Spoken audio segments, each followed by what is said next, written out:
ശമൂവേലിന്റെ ഒന്നാം പുസ്തകം 1-ാം അധ്യായം 27-28 വാക്യങ്ങൾ ഞാൻ വായിക്കുന്നു. 1 ശമൂവേൽ 1:27-28. ഈ ബാലനായിട്ട് ഞാൻ പ്രാർത്ഥിച്ചു. ഞാൻ യഹോവയോട് കഴിച്ച അപേക്ഷ യഹോവ എനിക്ക് നൽകിയിരിക്കുന്നു. അതുകൊണ്ട് ഞാൻ അവനെ യഹോവയ്ക്ക് നിവേദിച്ചിരിക്കുന്നു. അവൻ ജീവപര്യന്തം യഹോവയ്ക്ക് നിവേദിതനായിരിക്കും. പ്രാർത്ഥിക്കാം. ഞങ്ങളെ അതിവാത്സല്യമായി സ്നേഹിക്കുന്ന ഞങ്ങളുടെ ദൈവമേ, സ്വർഗപിതാവേ, അനുഗ്രഹീതമായ രാത്രിക്കായി നന്ദിയോടെ ഞങ്ങൾ നിന്നെ സ്തുതിക്കുന്നു. കർത്താവേ, ഞങ്ങൾക്കൊരുമിച്ച് അങ്ങയുടെ മഹത്വമുള്ള സന്നിധിയിലെടുത്തു വന്ന് ഈ കഴിഞ്ഞ ഒരാഴ്ചക്കാലം ദൈവവചനം ശ്രവിക്കുവാൻ അവിടുന്ന് ഭാഗ്യം തന്നല്ലോ.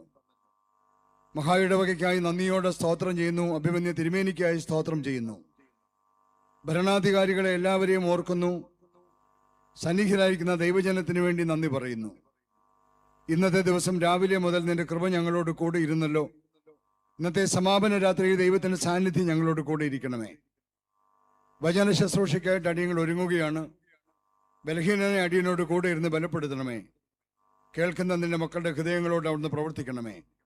യേശുവിന്റെ ധന്യനാമത്തിൽ അടിയങ്ങൾ അപേക്ഷിക്കുന്നു. കൃപയോടെ കേൾക്കണമേ. കുടുംബം എന്ന വിഷയത്തെക്കുറിച്ച് ഈ ഒരാഴ്ചക്കാലം വിവിധങ്ങളായ വിധങ്ങളിൽ ദൈവവചനം ധ്യാനിക്കുന്നതിന് ദൈവം തമ്പുരാൻ നമുക്ക് അവസരം തന്നു. ഇന്ന് രാത്രി നാം ഒരുമിച്ച് ദൈവസന്നിധിയിൽ ഇരിക്കുമ്പോൾ വളരെ അനുഗ്രഹീതമായി ജീവിച്ച ഒരു കുടുംബത്തെ നിങ്ങളുടെ മുമ്പിൽ അവതരിപ്പിച്ച് നമ്മുടെയൊക്കെ കുടുംബജീവിതങ്ങളിൽ ശ്രദ്ധിക്കേണ്ട പ്രധാനപ്പെട്ട ചില കാര്യങ്ങൾ സൂചിപ്പിക്കാമെന്ന് വിചാരിക്കുകയാണ്. കത്തോലിക്ക സഭയുടെ പരമോന്നത ദൈവശാസ്ത്ര സമിതിയായ വത്തിക്കാൻ കൗൺസിൽ അതിൻ്റെ 2-ാം സമ്മേളനത്തിൽ ഏതാണ്ട് 1962 മുതൽ 65 വരെയുള്ള കാലം 3 വർഷക്കാലം സമ്മേളിച്ച വത്തിക്കാൻ കൗൺസിലിൽ കുടുംബം എന്ന വിഷയമാണ് സുദീർഘമായി പഠിച്ചത്. വിശദമായ പഠനത്തിന് ശേഷം അവരിറക്കിയ രേഖയിൽ കുടുംബം എന്നതിനെക്കുറിച്ച് കൊടുത്ത ഒരു കൊച്ചു വാചകമാണ് ഈ നാളുകളിലൊക്കെ നാം പറഞ്ഞുകൊണ്ടിരിക്കുന്ന വാചകം. കുടുംബം ഭൂമിയിലെ സ്വർഗം എന്ന. ദൈവം തമ്പുരാൻ ഭൂമിയിൽ സൃഷ്ടിച്ച സ്വർഗമാണ് കുടുംബം എന്ന് പറയുന്നത്. അതുകൊണ്ട് നമ്മുടെ കുടുംബങ്ങളെല്ലാം ഭൂമിയിൽ സ്വർഗങ്ങളായിരിക്കാൻ ദൈവം തമ്പുരാൻ ആഗ്രഹിക്കുന്നു എന്നാണ് അതിൻ്റെ അർത്ഥം. മറ്റൊരു വിധത്തിൽ നമ്മൾ ചിന്തിച്ചാൽ നമ്മുടെ കുടുംബങ്ങൾ സ്വർഗമല്ലെങ്കിൽ അത് നരകമാണ് എന്നതാണ് യാഥാർത്ഥ്യം. അതുകൊണ്ട് സ്വർഗങ്ങളാകാനാണ് ദൈവം നമ്മെക്കുറിച്ച് ആഗ്രഹിക്കുന്നത് എന്ന് ഓർക്കുക. ചില വർഷങ്ങൾക്ക് മുമ്പ് മാരാമൺ കൺവെൻഷനിൽ കുടുംബത്തെക്കുറിച്ച് വന്ന പാട്ടുകളിൽ ഒരു പാട്ടിലെ ഒരു വാചകമാണ് കുടുംബം എന്നാൽ കൂടുമ്പോൾ ഇമ്പം എന്ന വന്ന വാക്ക്. നമ്മുടെ കുടുംബങ്ങളൊക്കെ ഒരുമിച്ച് കൂടുമ്പോൾ ഒരു ഇമ്പം ഉണ്ടാവണം, ഒരു ഹാർമണി ഉണ്ടാവണം. ഇമ്പമില്ലാത്ത കുടുംബങ്ങളിൽ ഉണ്ടാവുന്നത് ഭൂകമ്പമാണ്. അതുകൊണ്ട് ഇന്നിവിടെ ഇരിക്കുന്ന പ്രിയപ്പെട്ടവരോട് ഒരു ചോദ്യം ചോദിച്ചു തുടങ്ങുകയാണ്. നിങ്ങളുടെ കുടുംബം സ്വർഗമാണോ? സ്വർഗമല്ലെങ്കിൽ അത് നരകമാണ്. നിങ്ങളുടെ കുടുംബങ്ങളിൽ എല്ലാവരും ഒരുമിച്ച് കൂടുമ്പോൾ ഇമ്പമാണോ ഉള്ളത്? ഇമ്പമില്ലെങ്കിൽ അവിടെ ഭൂകമ്പമാണ്. അങ്ങനെയാണെങ്കിൽ ഈ രാത്രി നമ്മുടെ കുടുംബങ്ങൾ സ്വർഗമാകാൻ നമ്മൾ എന്ത് ചെയ്യണമെന്ന് വേദപുസ്തകത്തിൽ ഒരു കുടുംബത്തെ ചൂണ്ടിക്കാണിച്ചുകൊണ്ട് സംസാരിക്കാൻ ആഗ്രഹിക്കുകയാണ്. ഈ കുടുംബം എന്ന വിഷയം നമ്മൾ ധ്യാനിക്കുമ്പോൾ നമ്മൾ ആയിരിക്കുന്ന കാലഘട്ടവും നമ്മുടെ സമൂഹത്തിൽ കുടുംബം എന്ന വ്യവസ്ഥിതിക്ക് ഉണ്ടായ വ്യത്യാസങ്ങളും വളരെ കാര്യമായി നമ്മൾ മനസ്സിലാക്കിയെങ്കിൽ മാത്രമേ ഇന്ന് ഈ വിഷയം ധ്യാനിക്കുന്നതിൽ അർത്ഥമുള്ളൂ. നമ്മുടെയൊക്കെ നാട്ടിൽ പാരമ്പര്യമായി നമുക്കുണ്ടായിരുന്നത് കൂട്ടുകുടുംബ വ്യവസ്ഥയാണ്. പെട്രിയാർക്കൽ ഫാമിലി സിസ്റ്റം എന്ന് പറയാവുന്ന ഒരു സംവിധാനമാണ് നമ്മുടെ ഭാരതത്തിലെല്ലാം ഉണ്ടായിരുന്നത്. ഒരു കൂട്ടുകുടുംബമാണ്, എല്ലാവരും ഒരുമിച്ച് പാർക്കുന്ന ഒരു സംവിധാനം.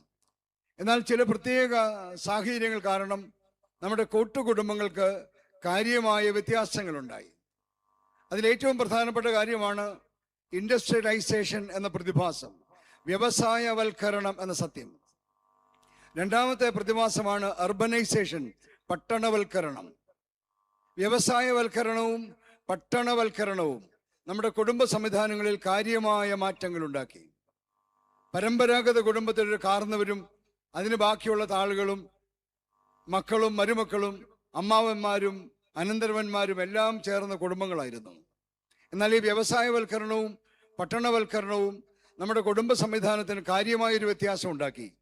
അങ്ങനെ രൂപപ്പെട്ടതാണ് ന്യൂക്ലിയർ ഫാമിലി എന്ന് പറയുന്ന സംവിധാനം, അണുകുടുംബം എന്ന് നമ്മൾ പറയുന്ന വാക്ക്.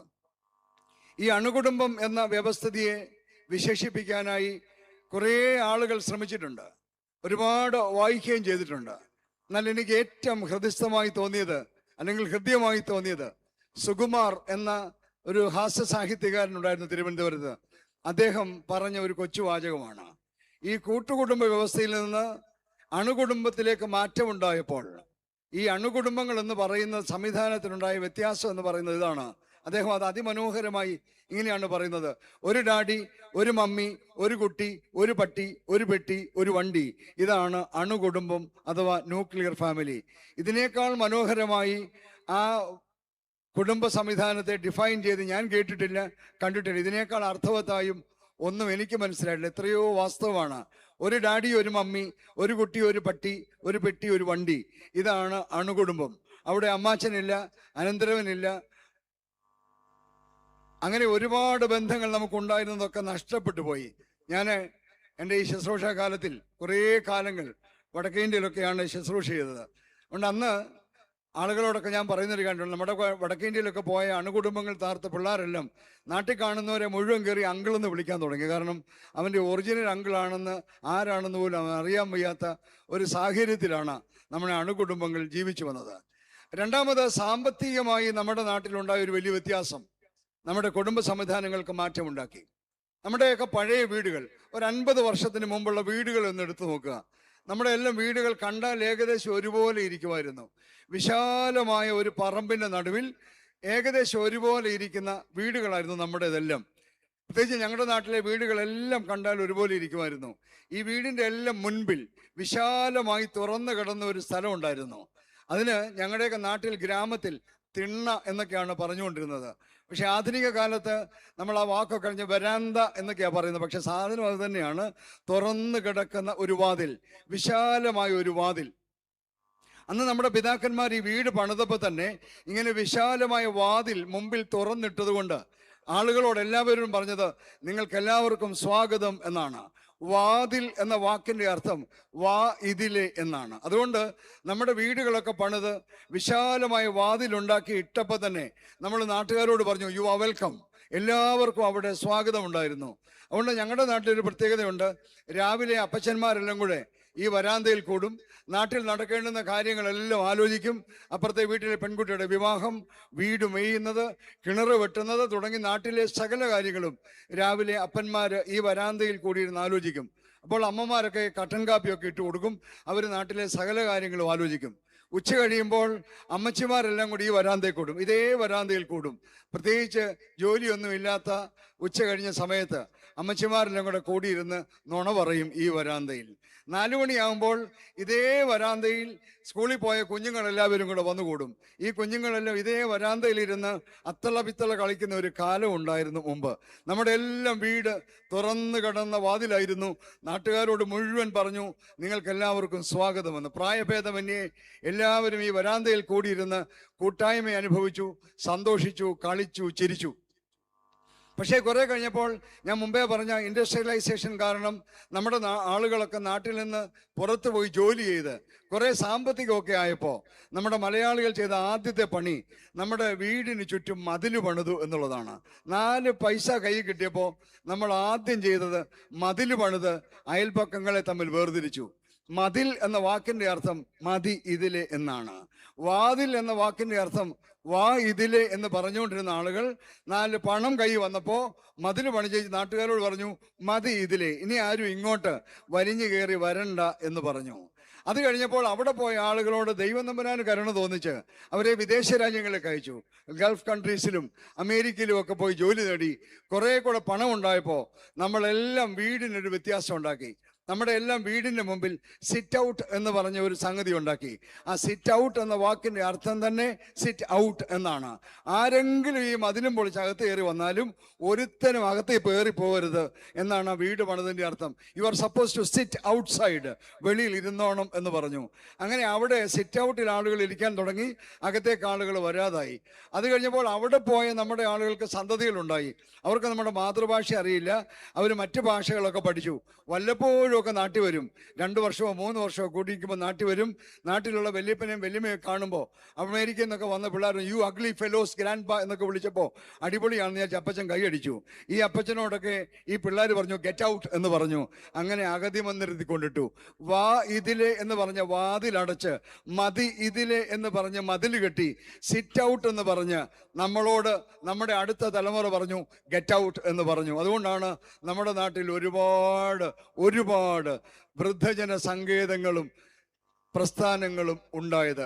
ഈ പശ്ചാത്തലത്തിൽ നമ്മൾ ഒരു മനസ്സിലാക്കേണ്ട കാര്യമുണ്ട്. അത് കഴിഞ്ഞപ്പോഴത്തേക്ക് നമ്മുടെ നാട്ടിൽ വലിയ കാര്യമായ വ്യത്യാസങ്ങളുണ്ടായി. വിവാഹം വേണ്ട എന്ന് കുഞ്ഞുങ്ങൾ തീരുമാനിക്കാൻ തുടങ്ങി. വിവാഹ കൂദാശയില്ലാതെ ഒരുമിച്ചുള്ള ജീവിതം തുടങ്ങി. നമ്മളതിനെ ഓമന പേരിട്ട് വിളിച്ചു, ലിവിങ് ടുഗദർ എന്ന് വിളിച്ചു. ഇപ്പോൾ അതുകൂടെ കഴിഞ്ഞ് കുറേ കൂടെ നമ്മൾ വളർന്നു കഴിഞ്ഞപ്പോൾ നമ്മളൊക്കെ വല്ലാത്ത പരുവത്തിലായി. ഇപ്പോൾ നൈമിഷികമായ കുടുംബജീവിതങ്ങളാണ്. എവിടെങ്കിലും ഷോപ്പിംഗ് മാളിൽ വെച്ചോ ബസ്സേ വെച്ചോ എയർപോർട്ട് വെച്ചോ കാണുമ്പോൾ ഹായ് എന്ന് പറയും, അവരൊരുമിച്ച് ജീവിക്കുന്നു. ഒരാഴ്ച കഴിയുമ്പോൾ ബൈ എന്ന് പറഞ്ഞിട്ട് പിരിഞ്ഞു പോകുന്ന ഗതികെട്ട കാലത്താണ് നമ്മളായിരിക്കുന്നത്. ഇവിടെയാണ് കുടുംബം എന്ന വിഷയത്തെക്കുറിച്ച് ധ്യാനിക്കാനായി ഒരു മഹായിടവക ഒരാഴ്ച നീണ്ടു നിൽക്കുന്ന കൺവെൻഷൻ ക്രമീകരിച്ചത്. അതുകൊണ്ട് ഈ കുടുംബം ഇന്ന് നമ്മളോട് പറയുന്നു, A biblical understanding of A family എന്ന വിഷയമാണ് ഞാൻ ഈ രാത്രി നിങ്ങളോട് പറയുന്നത്. വേദപുസ്തകം ഒരു കുടുംബത്തെക്കുറിച്ച് എന്ത് പറയുന്നു? 2-3 കാര്യങ്ങൾ വളരെ വേഗം പറഞ്ഞ് അവസാനിപ്പിക്കാം. സൂപ്പർ ഫാസ്റ്റ് വേഗതയിൽ പോകാനാണ് ആഗ്രഹിക്കുന്നത്, കാരണം ഒരുപാട് സമയം പോയി എന്ന് എനിക്ക് നല്ല നിശ്ചയമുണ്ട്. ഈ കുടുംബത്തെ നമ്മൾ ശ്രദ്ധിച്ചാൽ, എൽക്കാന എന്ന് പറയുന്ന ഒരു മനുഷ്യൻ, അദ്ദേഹം ഹന്ന എന്ന് പറയുന്ന ഒരു സ്ത്രീയെ വിവാഹം കഴിച്ചു. ഈ ഹന്ന എന്ന് പറയുന്ന ഒരു സ്ത്രീയെ വിവാഹം കഴിച്ചു. ആ വിവാഹ ബന്ധത്തിൽ മക്കൾ ഉണ്ടാവുന്നില്ല. അന്നത്തെ കാലത്ത് വിവാഹം കഴിക്കുന്നത് പ്രധാനമായും സന്തതി പരമ്പരകളുടെ ഉൽപാദനത്തിന് വേണ്ടിയാണ്. അതുകൊണ്ടൊരു വിവാഹം കഴിച്ച് കുഞ്ഞുങ്ങൾ ഉണ്ടാകുന്നില്ല എങ്കിൽ അവർക്ക് വീണ്ടും വിവാഹം കഴിക്കാൻ അനുവാദം ഉണ്ടായിരുന്നു. അങ്ങനെ അദ്ദേഹം പെനിന്ന എന്ന് പറയുന്ന ഒരു സ്ത്രീയെ വിവാഹം കഴിച്ചു. ആ പെനിന്ന എന്ന് പറയുന്ന സ്ത്രീക്ക് മക്കളുണ്ടായി.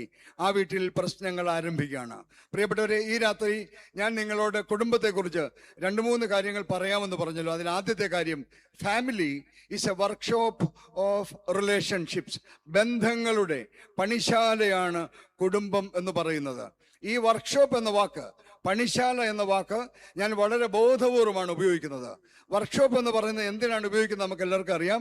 കേടായത് നന്നാക്കാനും വൃത്തിയില്ലാത്തത് വൃത്തിയാക്കാനും അയഞ്ഞു പോയത് ടൈറ്റാക്കാനുമുള്ള സ്ഥലമാണ് വർക്ക്ഷോപ്പ് എന്ന് പറയുന്നത്. അതുകൊണ്ടാണ് ഞാൻ വളരെ ബോധപൂർവം family is A workshop of relationships എന്ന് പറയാൻ കാരണം. ബന്ധങ്ങളുടെ പണിശാലയാണ് കുടുംബം എന്ന് പറയുന്നത്. നമ്മുടെ കുടുംബങ്ങളിൽ ഒരുപാട് തരം ബന്ധങ്ങളുണ്ട്. ഈ ബന്ധങ്ങളിലൊക്കെ കാലക്രമേണ ചില പരാതികളും പോരായ്മകളും പിറുപിറുക്കലുകളും ഒക്കെ ഉണ്ടാകാം. അങ്ങനെ ചെറിയ ചെറിയ പ്രതിസന്ധികൾ ഉണ്ടാകുമ്പോൾ ആ കുടുംബം എന്ന് പറയുന്ന വർക്ക്ഷോപ്പ് അതിനെയെല്ലാം കറക്റ്റ് ചെയ്യുകയും നന്നാക്കുകയും ചെയ്യേണ്ട സ്ഥലമാണ്. ശ്രദ്ധിച്ചില്ലെങ്കിൽ തകർന്ന് തരിപ്പണമാകി പോകും. നമ്മുടെ കുടുംബത്തിലെ 2-3 ബന്ധങ്ങളിലേക്ക് നിങ്ങളുടെ ശ്രദ്ധയെ ക്ഷണിക്കട്ടെ. ഇതാ എൽക്കാന എന്ന് പറയുന്ന മനുഷ്യൻ വിവാഹം കഴിച്ച് ഹന്ന എന്ന് പറയുന്ന സ്ത്രീ, അത് കഴിഞ്ഞ് പെനിന്നെ വിവാഹം കഴിക്കുന്നു. അവൾക്ക് മക്കളുണ്ടാവുന്നു, ഹന്നയ്ക്ക് മക്കളില്ല.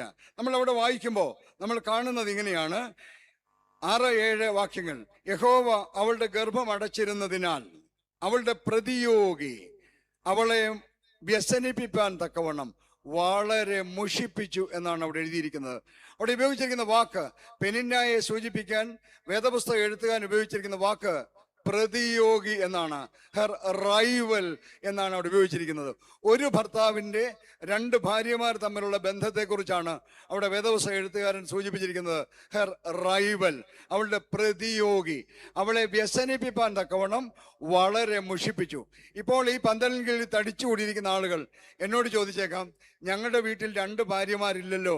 അങ്ങനെ പലർക്കും ആഗ്രഹമുണ്ട്, എന്നാൽ പോലും നമ്മുടെ സാമൂഹ്യ സംവിധാനം അനുവദിക്കാത്തത് കൊണ്ട് അങ്ങനെയില്ല. പക്ഷെ നമ്മുടെ വീട് വീടുകളിൽ ഒരു ഭർത്താവിന് 2 ഭാര്യമാരില്ലെങ്കിലും ഇൻലോസ് എന്ന് പറയുന്ന കുറേ ബന്ധങ്ങൾ നമ്മുടെ വീടുകളിലുണ്ട്. അത് ജ്യേഷ്ഠാനിയന്മാരുടെ ഭാര്യമാരാകാം. അങ്ങനെ മറ്റ് പലതരത്തിൽ നമ്മൾ ഇൻലോ എന്ന് ഉപയോഗിക്കുന്ന എല്ലാ ബന്ധങ്ങളും നമ്മൾ സൂക്ഷിക്കേണ്ട ബന്ധങ്ങളാണ്. എന്താണ് ഈ ബന്ധങ്ങളുടെ പ്രശ്നം? ഈ വേദോസം നമ്മൾ നോക്കിയാൽ മനസ്സിലാകും. അവളുടെ ഗർഭം, അതായത് ഹന്നയുടെ ഗർഭം ദൈവം അടച്ചിരുന്നത് കൊണ്ട് അവളുടെ പ്രതിയോഗി അവളെ വ്യസനിപ്പിക്കാൻ തക്കവണ്ണം വളരെ മുഷിപ്പിച്ചു എന്നാണ്. പെനിന്ന ചെയ്യുന്ന ഒരു പ്രയോഗമാണ്. ഹന്ന അതിലെ നടക്കുമ്പോൾ വെറുതെ പെനിന്ന ഒരു പ്രയോഗമുണ്ട്. ഈ മക്കൾ ഉണ്ടാവുക എന്നൊക്കെ പറഞ്ഞാൽ അതൊരു ദൈവാനുഗ്രഹമാണ്. അത് ദൈവം എല്ലാവർക്കും ഒന്നും കൊടുത്തിട്ടില്ല, മതിയല്ലോ അല്ലേ? ഈ കുത്തുവാക്കുകൾ എന്ന് പറയുന്നത് പറയാൻ സഹോദരിമാർക്കുള്ള കഴിവ് അപാരമാണെന്നറിയാമല്ലോ. അങ്ങനെ ഒരു കുഞ്ഞു പ്രയോഗം, ഈ മക്കൾ ഉണ്ടാകുക എന്ന് പറഞ്ഞാൽ ദൈവകൃപയാണ്. അതെല്ലാവർക്കും ഒന്നും പറഞ്ഞിട്ടില്ല.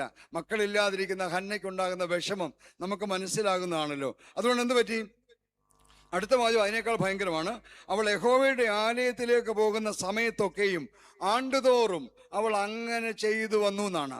വർഷാന്തരയാഗം കഴിക്കാൻ ശീലോവിലെ ദേവാലയത്തിലേക്ക് പ്രാർത്ഥനയ്ക്കായി പോകുന്ന ഹന്നായുടെ അടുത്ത് പെനിന്നയുടെ പ്രയോഗമുണ്ട്. പോയച്ചോ, എവിടെ പോയാൽ എന്നാ ദൈവാനുഗ്രഹം എന്ന് പറയുന്നത് എല്ലാവർക്കും ഒന്നും വെച്ചിട്ടുള്ള കാര്യമല്ലേ? കുടുംബത്തിലെ ബന്ധങ്ങളുടെ പ്രശ്നം മനസ്സിലായോ? കുത്തുവാക്കുകൾ കൊണ്ട്, ചെറിയ ചെറിയ പ്രയോഗങ്ങൾ കൊണ്ട് വീട്ടിൻ്റെ സ്വസ്ഥത നശിപ്പിക്കുന്ന ഇൻലോസ് എന്ന് പറയുന്ന ബന്ധങ്ങളെ മുഴുവൻ ഞാൻ ഈ കാറ്റഗറിയിൽ ഉൾപ്പെടുത്തുകയാണ്. പ്രിയപ്പെട്ടവരെ, നമ്മുടെയൊക്കെ വീട്ടിൽ ജ്യേഷ്ഠാനിയന്മാരുടെ ഭാര്യമാരാകട്ടെ, അല്ലെങ്കിൽ നാത്തൂന്മാരാകട്ടെ, അമ്മാവിയമ്മ മരുമകൾ ആകട്ടെ, ഇങ്ങനെയുള്ള ഇൻലോസ് എന്ന് പറയുന്ന ബന്ധങ്ങളിലെല്ലാം താളപ്പിഴകൾ സംഭവിക്കുമ്പോൾ അത് നന്നാക്കേണ്ടത് കുടുംബത്തിന്റെ അനുഗ്രഹത്തിന് അത്യന്താപേക്ഷിതമാണ്. ആധ്യാത്മികത എന്ന് പറയുന്നത് നമ്മൾ പ്രാർത്ഥിക്കുന്ന വാക്കുകളിലൂടെയോ പാടുന്ന പാട്ടുകളിലൂടെയോ അല്ല കാണിച്ചു കൊടുക്കേണ്ടത്, നമ്മുടെ കുടുംബ ബന്ധങ്ങളിലാണ് കാണിച്ചു കൊടുക്കേണ്ടത്. ബന്ധങ്ങൾ ഊഷ്മളമാകേണ്ടത് അത്യന്താപേക്ഷിതമാണ്. ഹന്ന ചെയ്ത മറുപടി എന്താണ്? ഹന്ന ഒരു വഴക്കിനും പോകുന്നില്ല. പകരം അവിടെ എഴുതിയിരിക്കുന്നു, അവൾ കരയുകയും പട്ടിണി കിടക്കുകയും ചെയ്യുകയാണ്, പരാതി പറയുകയാണ്. ആകെപ്പാടെ അസ്വസ്ഥതകളാണ്.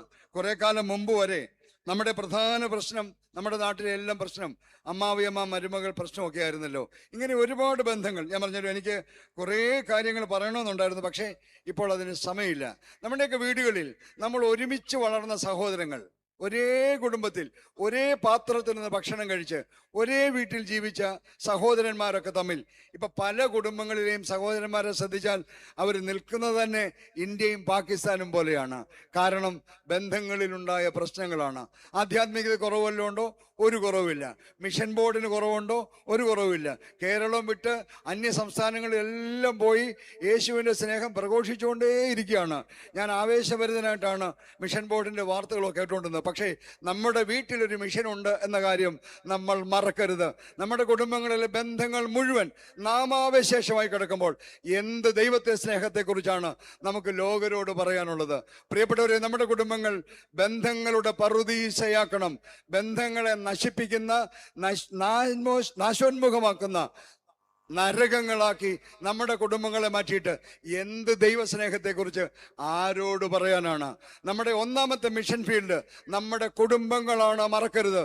നമ്മുടെ കുടുംബങ്ങളിൽ നമുക്കൊരു മിഷനുണ്ട്. ബന്ധങ്ങളെല്ലാം ഊഷ്മളമായിരിക്കാൻ പറയണം. ദൈവസ്നേഹം എല്ലാ ബന്ധങ്ങളിലും വ്യാപരിക്കണം.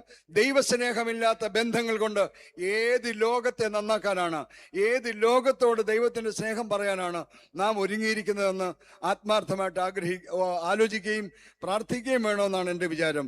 പ്രിയപ്പെട്ടവരെ, ഞാൻ എല്ലായ്പ്പോഴും കുഞ്ഞുങ്ങളോട് പറയുന്നത്, ഇന്ന് രാവിലെ വന്ന കുഞ്ഞുങ്ങളോട് ഞാൻ പറഞ്ഞൊരു കാര്യമാണ്. മക്കളെ, നിങ്ങളെയൊക്കെ വിവാഹം കഴിച്ച് അയപ്പിക്കുന്ന വീടുകളിൽ ചെല്ലുമ്പോൾ ആ വീട് സ്വർഗമാക്കാൻ ശ്രമിക്കണമെന്ന് ഇന്ന് രാവിലെ ഞാൻ കുഞ്ഞുങ്ങളെ ഓർമ്മിപ്പിക്കുകയുണ്ടായി. പ്രിയപ്പെട്ടവരെ, പൊളിച്ചു കളയാൻ എളുപ്പമാണ്, പക്ഷെ പണിയാൻ വളരെ ബുദ്ധിമുട്ടാണ്. എത്രയോ കുടുംബങ്ങളാണ് ബന്ധങ്ങൾ തകർന്ന് തരിപ്പണമായി കിടക്കുന്നത് എന്ന് നമ്മുടെ ചുറ്റുപാടുകൾ നമുക്ക് കാണാം. അതുകൊണ്ട് സഭയെ, പ്രിയപ്പെട്ട സഭയെ, എനിക്ക് ഈ ഭദ്രാസനത്തോട്, ഈ മഹായിടവകയോട് ഈ രാത്രി എനിക്ക് വിളിച്ചു പറയാനുള്ളത്, ദൈവം തമ്പുരാൻ അഭിഷിക്തന് നൽകിയ ഈ ചിന്തയിലൂടെ ഈ ഭദ്രാസനം മുഴുവൻ ദൈവത്തിന്റെ ആത്മാവ് വിളിച്ചു പറയുകയാണ്, നിന്റെ ഭവനം ഒരു മിഷൻ ഫീൽഡാണ്. നിന്റെ ഭവനത്തിന്റെ മിഷൻ ഫീൽഡിൽ ബന്ധങ്ങളിൽ ദൈവസ്നേഹം പകരാൻ നിനക്ക് ബാധ്യതയുണ്ട്. അത് നശിച്ച കുടുംബങ്ങളിൽ ദൈവസ്നേഹത്തെക്കുറിച്ച് പറയാനുള്ള ബാധ്യത ഈ സഭയ്ക്കുണ്ട്, വൈദികർക്കുണ്ട്, മിഷനറിമാർക്കുണ്ട്, സുവിശേഷകർക്കുണ്ട്. പ്രത്യേകിച്ചും സഹോദരിമാരെ, അമ്മമാരെ ഞാൻ നിങ്ങളെ ഓർമ്മിപ്പിക്കട്ടെ, നമ്മുടെ കുടുംബങ്ങളിലെ ബന്ധങ്ങൾ ഊഷ്മളമാകാനായി നമ്മൾ ശ്രമിക്കണം. കുടുംബം ബന്ധങ്ങളുടെ പണിശാലയാണ്. അതുകൊണ്ട് ഞാൻ ആദ്യം പറഞ്ഞത്, നമ്മുടെ കുടുംബങ്ങളിലെ എല്ലാ ഇൻലോസ് ബന്ധങ്ങളും ഊഷ്മളമാകാനായി നാം എല്ലാവരും ആത്മാർത്ഥമായിട്ട് ശ്രമിക്കണം. 2026 വാർഷിക കൺവെൻഷൻ അവസാനിപ്പിച്ചു പോകുമ്പോൾ ഇന്ന് ഉച്ചയ്ക്ക് തിരുമേനി ഓർപ്പിച്ചതുപോലെ കേട്ടു കൊള്ളാം എന്ന് പറയുകയല്ല വേണ്ടത്. പിന്നെയോ അത് നിങ്ങളുടെ ജീവിതത്തിൽ പ്രാവർത്തികമാക്കാൻ, നിങ്ങളുടെ ഏതെങ്കിലും കുടുംബങ്ങളിൽ ബന്ധങ്ങളിൽ വിള്ളലുകളുണ്ടെങ്കിൽ, ബന്ധങ്ങളിൽ അയവുണ്ടെങ്കിൽ അത് വൃത്തിയാക്കാനുള്ള സമയമാണിത്. അതിന് ആത്മാർത്ഥമായ ഒരു തീരുമാനമെടുക്കണം. അങ്ങനെ ബന്ധങ്ങൾ, ഇൻലോസുമായുള്ള ബന്ധങ്ങൾ എല്ലാം റെക്ടിഫൈ ചെയ്യുകയും നന്നാക്കുകയും ചെയ്യുന്ന വർക്ക്ഷോപ്പായി നിങ്ങളുടെ ഭവനം ഈ വർഷം രൂപാന്തരപ്പെടുവാൻ ദൈവം ഇടയാക്കട്ടെ എന്ന് പ്രാർത്ഥിക്കുന്നു. രണ്ടാമത്തെ ബന്ധം ഭാര്യാഭർത്തൃബന്ധമാണ്.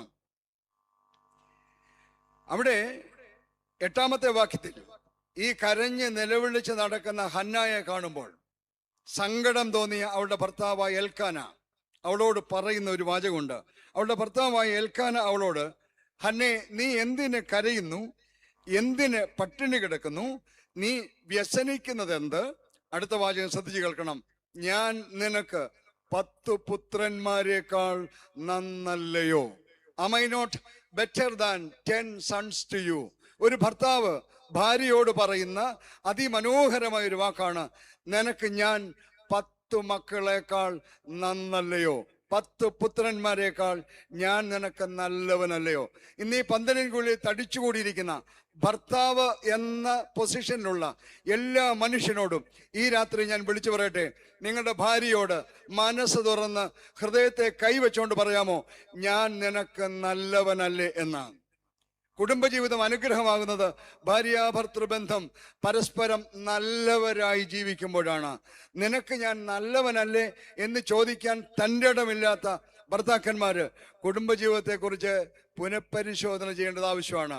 എൽക്കാന എന്ന് പറയുന്ന ഭർത്താവ് ഹന്ന എന്ന ഭാര്യയോട് പറയുന്ന വാചകമാണ്, നീ എന്തിനാണ് കരയുന്നത്? നീ എന്തിനാണ് വിഷമിക്കുന്നത്? മക്കളില്ല എന്ന കുറ്റപ്പെടുത്തലിന് മുമ്പിൽ നീ എന്തിനാണ് കണ്ണുനീര് പൊഴിക്കുന്നത്? ഞാൻ നിനക്ക് 10 പുത്രന്മാരെക്കാൾ നല്ലവനല്ലേ എന്ന് പറയാൻ കഴിയുന്നതാണ്. എന്നെ കേൾക്കുന്ന പ്രിയപ്പെട്ട സഹോദരന്മാരെ, ഈ രാത്രി നമുക്ക് എല്ലാവർക്കും ആത്മാർത്ഥമായിട്ട് പറയാവുന്നൊരു വിഷയമാണ്. ഞാൻ തിരിച്ച് സ്ത്രീകളോടും എനിക്കിങ്ങനെ കാര്യം പറയാനുണ്ട്. നിങ്ങളുടെ ഭർത്താവിനെ എന്താണോ നിങ്ങൾ വിളിക്കുന്നത്, അച്ചായ, ചേട്ട, അല്ലെ പേരോ, അല്ലെ പപ്പായോ, ഡാഡിയോ, എന്തു ആയിക്കോട്ടെ, എന്ത് വിളിച്ചാലും അങ്ങോട്ടൊരു ചോദ്യം ചോദിക്കാമോ? ഞാനില്ലേ അച്ചായന്? ഏത് കുടുംബജീവിതത്തിൻ്റെയും അനുഗ്രഹത്തിന് നമ്മൾ പറയേണ്ട ഒരു കൊച്ചു വാചകം ഇത്രയേ ഉള്ളൂ, ഞാൻ നിനക്ക് നല്ലവനല്ലേ, ഞാൻ നിനക്ക് നല്ലവളല്ലേ. അങ്ങനെ പറയാൻ കഴിയാത്ത കുടുംബത്തിൽ 16 കാറുണ്ടെന്ന് പറഞ്ഞിട്ടോ, 2 നില വീടുണ്ടെന്ന് പറഞ്ഞിട്ടോ, ബാങ്കിൽ കോടികളുണ്ടെന്ന് പറഞ്ഞിട്ടോ, മക്കളെല്ലാം വിദേശത്താണെന്ന് പറഞ്ഞിട്ടോ നിന്റെ കുടുംബം സ്വർഗമാവില്ല. ഒന്നും കഴിക്കാനില്ലെങ്കിൽ പോലും, പട്ടിണിയാണെങ്കിൽ പോലും, പ്രയാസമാണെങ്കിൽ പോലും പരസ്പരം താങ്ങായി നിൽക്കാൻ കഴിയുന്ന, പഴയ നിയമത്തിൽ വേദപുസ്തകത്തിലെ ഭാര്യാഭർത്തൃബന്ധത്തെക്കുറിച്ചൊക്കെ ഒരുപാട് കാര്യങ്ങൾ പറയുന്നുണ്ട്. ഇതെല്ലാം ഒന്നും പറയാൻ എനിക്ക് സമയമില്ലാത്തതുകൊണ്ട് ഞാൻ പറഞ്ഞു, ഞാൻ അതെല്ലാം ഇവിടെ പറയണമെന്ന് ആഗ്രഹിച്ചു വന്ന കാര്യമാണ്. എന്നാൽ പ്രിയപ്പെട്ടവരെ, കേരള സഭകളിലെ വിവാഹ കൂദാശകളിൽ നമ്മൾ വിശുദ്ധ ഏവൻഗേലിയോൻ വായിപ്പിക്കുന്നതിന് മുമ്പ് ഭാര്യയെയും ഭർത്താവിനെയും കൈപിടിപ്പിച്ച് പറയുന്ന പ്രാർത്ഥനകളൊക്കെ ഉണ്ടല്ലോ. അതിൽ CSI സഭയിലെ പ്രാർത്ഥന എനിക്ക് വലിയ ഇഷ്ടമുള്ളൊരു പ്രാർത്ഥനയാണ്. അത് ഞാൻ സഭയിലെ അച്ഛനല്ലാത്തതുകൊണ്ടും ചൊല്ലി ശീലമില്ലാത്തതുകൊണ്ടും ഞാനിവിടെ എഴുതി വെച്ചിട്ടുണ്ട്. അത് നിങ്ങൾക്കെല്ലാം അറിയാവുന്നതാണെങ്കിലും പക്ഷേ ഇന്നത്തെ എൻ്റെ ചിന്തയിൽ വളരെ പ്രധാനപ്പെട്ടതാണ്, ഞാൻ ഓർമ്മിപ്പിക്കുകയാണ്. പരസ്പരം കൈപിടിപ്പിച്ചിട്ട്, ഡാഷാകുന്ന ഞാൻ, ഡാഷാകുന്ന നിന്നെ, ഇന്നു മുതൽ ഇനി മേലാൽ നന്മയിലും തിന്മയിലും, സമ്പത്തിലും ദാരിദ്ര്യത്തിലും, ദീനത്തിലും സുഖത്തിലും, മരണം നമ്മെ വേർപിടിവിക്കും വരെ ദൈവത്തിൻ്റെ വിശുദ്ധ നിയമപ്രകാരം സ്നേഹിപ്പാനും രക്ഷിപ്പാനും വാഗ്ദത്തം ചെയ്യുന്നു. കല്യാണം കഴിച്ചപ്പോൾ ഇത് പറഞ്ഞായിരുന്നു, കേട്ടായിരുന്നോ? അന്ന് കേട്ടേച്ചിറങ്ങിയാൽ പോരാ, അത് ജീവിതകാലം മുഴുവൻ. ഇതിനേക്കാൾ മനോഹരമായ ഒരു പ്രാർത്ഥന ഒരു സഭയിലെ വിവാഹ കൂദാശയിലില്ല. ഞങ്ങളുടെ ഒന്നും സഭയിൽ ഇങ്ങനെ ഏറ്റുപറയിപ്പിക്കുന്ന ഒരു സംഗതിയേ ഇല്ല. CSI സഭയിലെ വിവാഹത്തിലെ ഏറ്റവും അനുഗ്രഹീതമായ ഈ ഒരു പ്രതിജ്ഞ കഴിഞ്ഞ് കുടുംബജീവിതത്തിലേക്ക് പ്രവേശിച്ചവരെ എന്താ പറയുന്ന, മരണം വരെ സ്നേഹിപ്പാനും രക്ഷിപ്പാനും വാഗ്ദത്തം ചെയ്യുന്ന ഭാര്യാഭർത്തൃ ബന്ധമാണ് ഭൂമിയിലെ ഏറ്റവും വിശുദ്ധമായ ബന്ധം എന്ന കാര്യം നമ്മൾ മറക്കരുത്. പ്രിയപ്പെട്ടവരെ, നമ്മളൊക്കെ ഓർക്കേണ്ട പ്രധാനപ്പെട്ട ഒരു കാര്യം, ഇന്ന് മിക്ക കുടുംബങ്ങളും അഭിനയമാണ്, വെറും ഷോയാണ്. മനുഷ്യന്റെ മുമ്പിൽ നിൽക്കുന്ന നിൽപ്പ് കണ്ടാൽ ഇതുപോലെ ഭൂമിയിൽ അനുഗ്രഹിക്കപ്പെട്ട ഭാര്യാഭർത്താക്കന്മാരില്ലെന്ന് തോന്നും. എൻ്റെ ഒരു അടുത്ത സ്നേഹിതൻ ഉണ്ടായിരുന്നു, അദ്ദേഹത്തിന്റെ പേര് സനൽകുമാർ എന്നാണ്. സനൽകുമാർ IAS കൊല്ലം കളക്ടറായിരുന്ന ഒരു മനുഷ്യനാണ്, സരസമായി പ്രസംഗിക്കുന്ന ഒരു മനുഷ്യൻ. അദ്ദേഹം കുടുംബജീവിതത്തെക്കുറിച്ച് ഒരുപാട് കാര്യങ്ങൾ പറഞ്ഞു. കൊട്ടാരക്കരയിൽ ഒരു സ്കൂളിലെ ഒരു പേരന്റ് ടീച്ചേഴ്സ് മീറ്റിങ്ങിൽ ഞാൻ അധ്യക്ഷനും സാർ ഉദ്ഘാടകനുമായ ഒരു മീറ്റിങ്ങിൽ വന്നു. അന്ന് കുടുംബജീവിതത്തെക്കുറിച്ച് ഒരുപാട് പേരൻസ് ഉണ്ടായിരുന്ന ഒരു മീറ്റിങ്ങിൽ ഞാൻ അധ്യക്ഷ പ്രസംഗത്തിൽ അല്പം ചില തമാശയൊക്കെ പറഞ്ഞ് കുടുംബജീവിതത്തെക്കുറിച്ച് കാര്യങ്ങളൊക്കെ പറഞ്ഞു. സനൽകുമാർ IAS കൊല്ലം കളക്ടറായിരുന്ന മനുഷ്യൻ, കൺഫേർഡ് IAS ആണ് അദ്ദേഹം. വളരെ സരസമായി പ്രസംഗിക്കുന്ന ആളാണ്. എൻ്റെ പ്രസംഗം കഴിഞ്ഞപ്പോൾ സനൽകുമാർ സാർ എഴുന്നേറ്റ് പറഞ്ഞു, ഒരു പുരോഹിതൻ ഇങ്ങനെയൊക്കെ തമാശ പറഞ്ഞെങ്കിൽ ഞാനും എന്തെങ്കിലും പറയാതെ പോകുന്നത് ശരിയല്ലല്ലോ എന്ന് പറഞ്ഞ് ആധുനിക കുടുംബത്തെക്കുറിച്ച് അദ്ദേഹം 1-2 കാര്യങ്ങൾ പറഞ്ഞു. അദ്ദേഹത്തിൻ്റെ വീട്ടിൽ നടന്ന പോലുള്ള കാര്യം അദ്ദേഹം പറയാണ്, ഞാൻ തഹസീൽദാരൊക്കെ ആയിട്ട് പ്രൊമോഷൻ കിട്ടി, IAS തന്നു, അങ്ങനെ കൊല്ലം കളക്ടറായപ്പോഴത്തേക്ക് ഭാര്യയ്ക്ക് പത്രാസംഘം കൂടി. അതുകൊണ്ട് ഇങ്ങനെ രാവിലെ കാറ് വരും, ഡ്രൈവർ വരുന്നു, ഡോർ തുറന്നു കൊടുക്കുന്നു. അപ്പോഴത്തേക്ക് പുള്ളിക്കാരിക്ക് വലിയ പവറായി, സന്തോഷമായി. ചേട്ടൻ പോയി കഴിയുമ്പോൾ നാട്ടുകാരുടെ, കണ്ടോ ചേട്ടൻ പോകുന്നുണ്ടോ, ചേട്ടൻ കളക്ടറാണ്, ഇതാ ഡോർ തുറന്നു കൊടുക്കാൻ ആള്, ഡ്രൈവർ, സംവിധാനങ്ങൾ, എന്തെല്ലാം കാര്യങ്ങളാണ്, ഭയങ്കര സൗകര്യങ്ങൾ. അങ്ങനെ കുറേ കഴിഞ്ഞു. നാട്ടുകാരോട് വീം പഠിച്ചുകൊണ്ടിരിക്കുമ്പോൾ അദ്ദേഹത്തിൻ്റെ കളക്ടർ സ്ഥാനവും കഴിഞ്ഞു, റിട്ടയർ ചെയ്തു, നാട്ടിൽ വന്നു. റിട്ടയർ ചെയ്ത് കഴിഞ്ഞാൽ പിന്നെ മലയാളി പുരുഷന്മാർക്ക് ഒറ്റ പണിയേ ഉള്ളല്ലോ, ചാരി കസേര ചാരി കിടക്കുക, പത്രം വായിക്കുക, വേറെ പണിയൊന്നുമില്ലല്ലോ. രാവിലെ മുതൽ പത്രം വായിച്ചുകൊണ്ടിരിക്കുകയാണ്. സനൽകുമാർ സാറ് ഇങ്ങനെ പത്രവും വായിച്ചുകൊണ്ട് ചാരി കസേര കിടക്കും. തിരുവനന്തപുരത്താണ്. ഞാനന്ന് തിരുവനന്തപുരം മെഡിക്കൽ കോളേജ് പള്ളിയിലെ വികാരിയാണ്. എൻ്റെ തൊട്ടടുത്താണ് അദ്ദേഹത്തിൻ്റെ വീട്. അവിടെ അടുത്ത് അദ്ദേഹം താമസിക്കുന്ന സമയത്ത് അദ്ദേഹം ഒരു ദിവസം ഇങ്ങനെ പത്രം വായിച്ചുകൊണ്ട് കിടക്കുകയാണ്. അപ്പോൾ അതിനെ ഇങ്ങനെ ഈ ആക്രി കച്ചവടക്കാർ പോയി ഒരിക്കൽ വിളിച്ചു ചോദിച്ചുകൊണ്ട് പോയി, ഉപയോഗമില്ലാത്ത വല്ലതും കൊടുക്കാനുണ്ടോ, പഴയ സാധനങ്ങൾ വല്ലതും കൊടുക്കാനുണ്ടോ എന്ന് ചോദിച്ചുകൊണ്ട് പോകുമ്പോൾ സാറ് പത്രം വായിച്ചുകൊണ്ട് കിടക്കുകയാണ്. പത്രത്തിൽ നിന്ന് തല പൊക്കാൻ നിവൃത്തിയില്ലാഞ്ഞുകൊണ്ട് അകത്തോട്ട് വിളിച്ചു പറഞ്ഞുകൊണ്ട്, ആരാണ്ട് എന്തോ വിളിച്ചു പറയുന്നു, എന്തോ എന്ന് അന്വേഷിക്കാൻ. അടുക്കളയിൽ ജോലി ചെയ്തുകൊണ്ടിരുന്ന സ്ത്രീ, തിരക്ക് പിടിച്ച് ജോലി ചെയ്തുകൊണ്ടിരുന്ന സ്ത്രീ, ഒരു പണിയില്ലാതെ കസേര ചാരി കിടക്കുന്ന ആളിനോട് പറയുകയാണ്, നിങ്ങൾക്കൊന്ന് പോയി നോക്കിയാൽ എന്താ. അദ്ദേഹം വളരെ കാര്യമായിട്ട് പത്രം വായിച്ചുകൊണ്ട് കിടന്നതുകൊണ്ട് അദ്ദേഹത്തിന് എഴുന്നേക്കാൻ വയ്യ. വീണ്ടും ഭാര്യയോട് ചോദിച്ചു, ആരാണ്ട് എന്തോ പറയുന്നില്ലെന്ന്. അവർ ചാടിത്തുള്ളി അടുക്കളയിൽ നിന്ന് വന്നപ്പോൾ വഴിയെ കൂടെ ഒരുത്തൻ വിളിച്ചു ചോദിക്കൊണ്ട് പോവാണ്, പഴയ സാധനങ്ങൾ കൊടുക്കാനുണ്ടോ, ഉപയോഗമില്ലാത്ത സാധനങ്ങൾ കൊടുക്കാനുണ്ടോ, ആരാടി എന്ത് പടിയും ചോദിച്ചാൽ പറഞ്ഞാണ്ട് നിങ്ങളെ ആരാണ്ട് അന്വേഷിക്കുന്നതെന്ന്. ഇന്നലെ വരെ വലിയ കേമനായി, കളക്ടറായി, മഹാനായി, നാട്ടുകാരോട് മീൻ പിടിച്ചിരുന്ന ആളിപ്പോൾ ഉപയോഗമില്ലാത്തവനും വേണ്ടാത്തവനുമായി മാറുന്ന ലോകം. ആധുനിക ലോകത്തിന്റെ കുടുംബത്തെക്കുറിച്ച് അദ്ദേഹം അങ്ങനെ പറയുന്നത്. അദ്ദേഹം പറഞ്ഞ കഥകൾ പറയാനാണെങ്കിൽ തന്നെ ഈ രാത്രി മുഴുവൻ ഇവിടെ നിന്ന് പറയേണ്ടി വരും. അദ്ദേഹം റിട്ടയർ ചെയ്ത് കഴിഞ്ഞ് അദ്ദേഹം കുറെ കൂട്ടുകാരെല്ലാം കൂടെ വിദേശത്ത് കറങ്ങാൻ പോയി. വിദേശ രാജ്യത്ത് പോയി അവിടെയുള്ള ഒരുപാട് കാര്യങ്ങൾ, ഭാര്യമാരെ കൊണ്ടുപോയില്ല. അവർ 6-7 പേര് ചേർന്ന് ഒറ്റയ്ക്ക് പോയതാണ്. തായ്ലൻഡ് കാണാനാണ് പോയത്. അവിടെ പോയി കാര്യങ്ങളെല്ലാം കണ്ട്, കാരണം ഭാര്യയെ കൊണ്ടുപോകണം അവർ തീരുമാനിച്ചു. കൊണ്ടുപോകാതെ പോയപ്പോഴേ ഭാര്യയ്ക്ക് അസ്വസ്ഥത തുടങ്ങിയാണ്. ഇയാളിങ്ങനെ പോയേച്ചു വരട്ടെ എന്നും പറഞ്ഞ് വീട്ടിൽ. ഒരാഴ്ച കഴിഞ്ഞപ്പോൾ അവർ തിരിച്ചു വന്ന് അദ്ദേഹം തായ്ലൻഡ് യാത്രയുടെ വിശേഷങ്ങൾ പങ്കുവെക്കുകയാണ്. ഓരോ വിശേഷങ്ങൾ ഭാര്യയോട് പറയാണ്. ഭാര്യ വീർത്ത മുഖവുമായി ഇത് കേട്ടുകൊണ്ട് അടുക്കളയിൽ ചാടിത്തുള്ളി നടക്കുകയാണ്. നീ ഒന്ന് കേൾക്കേണ്ടതാടി, അവിടുത്തെ യാത്ര എന്നാ അടിപൊളി യാത്രയായിരുന്നു. എന്നിട്ട് അദ്ദേഹം ഇങ്ങനെ ഓരോന്ന് വിവരിച്ചുകൊണ്ടിരിക്കുകയാണ്. സ്ത്രീ അത് ശ്രദ്ധിക്കുന്നേ ഇല്ല. എന്നിട്ട് അവസാനം പറഞ്ഞു, നീ ഇതെങ്കിലും കേൾക്കണം. അവിടെ ഈ വൈൽഡ് സഫാരിക്ക് പോകുന്ന ഒരു പരിപാടിയുണ്ട്.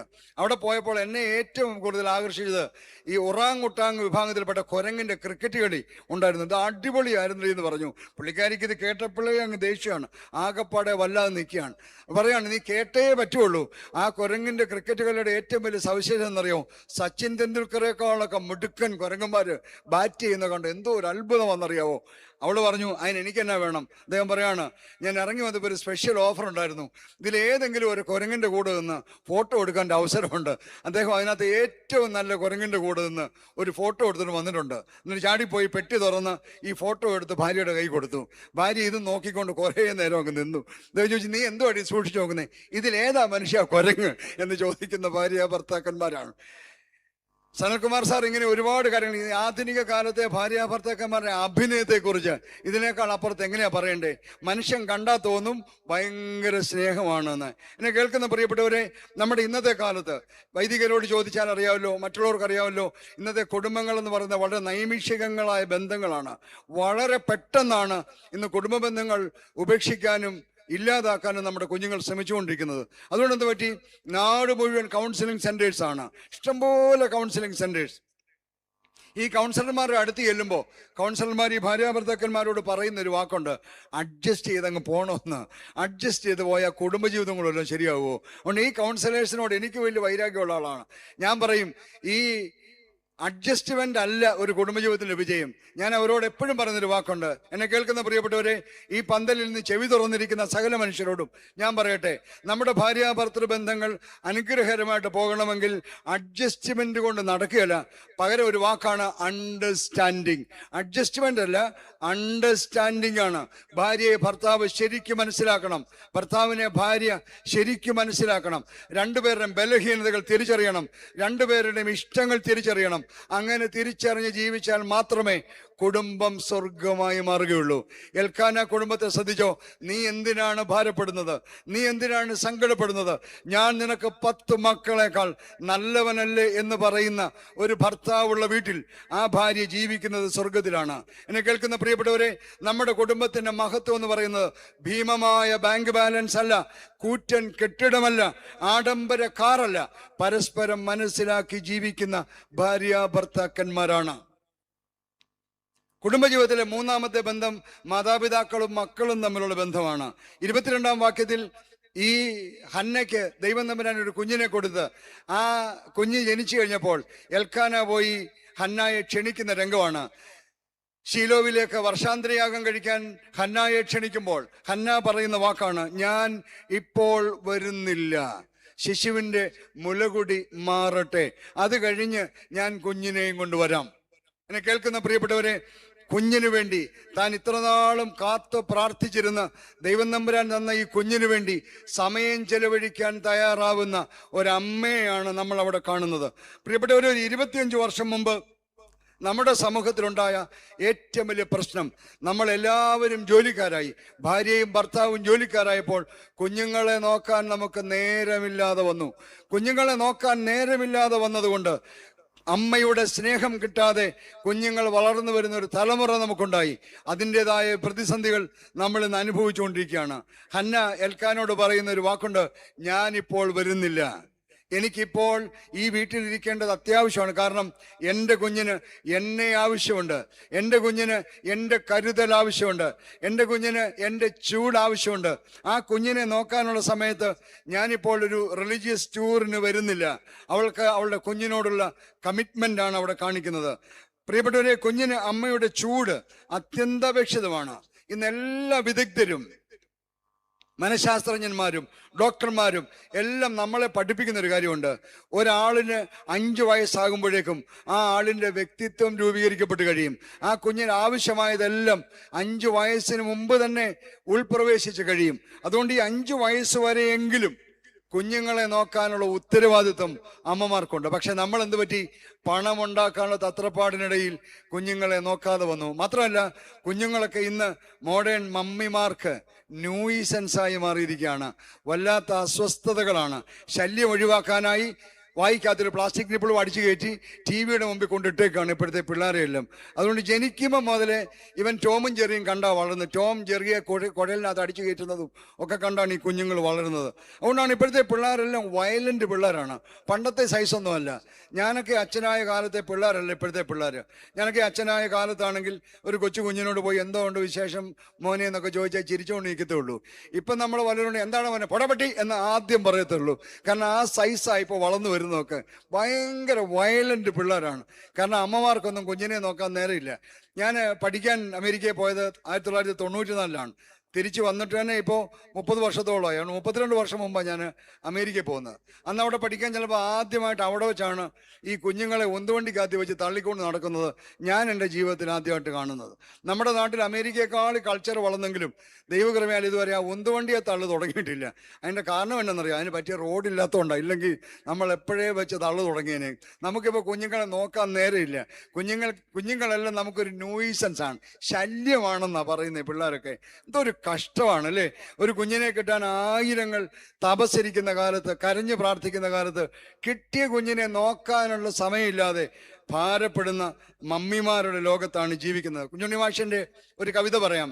ആ കവിതയിൽ കുഞ്ഞുണ്ണി മാഷ് പറയാണ്, അമ്മയില്ലാത്തതാണ് ഇന്നത്തെ വീടുകൾ, അങ്ങാടി വീടുകൾ.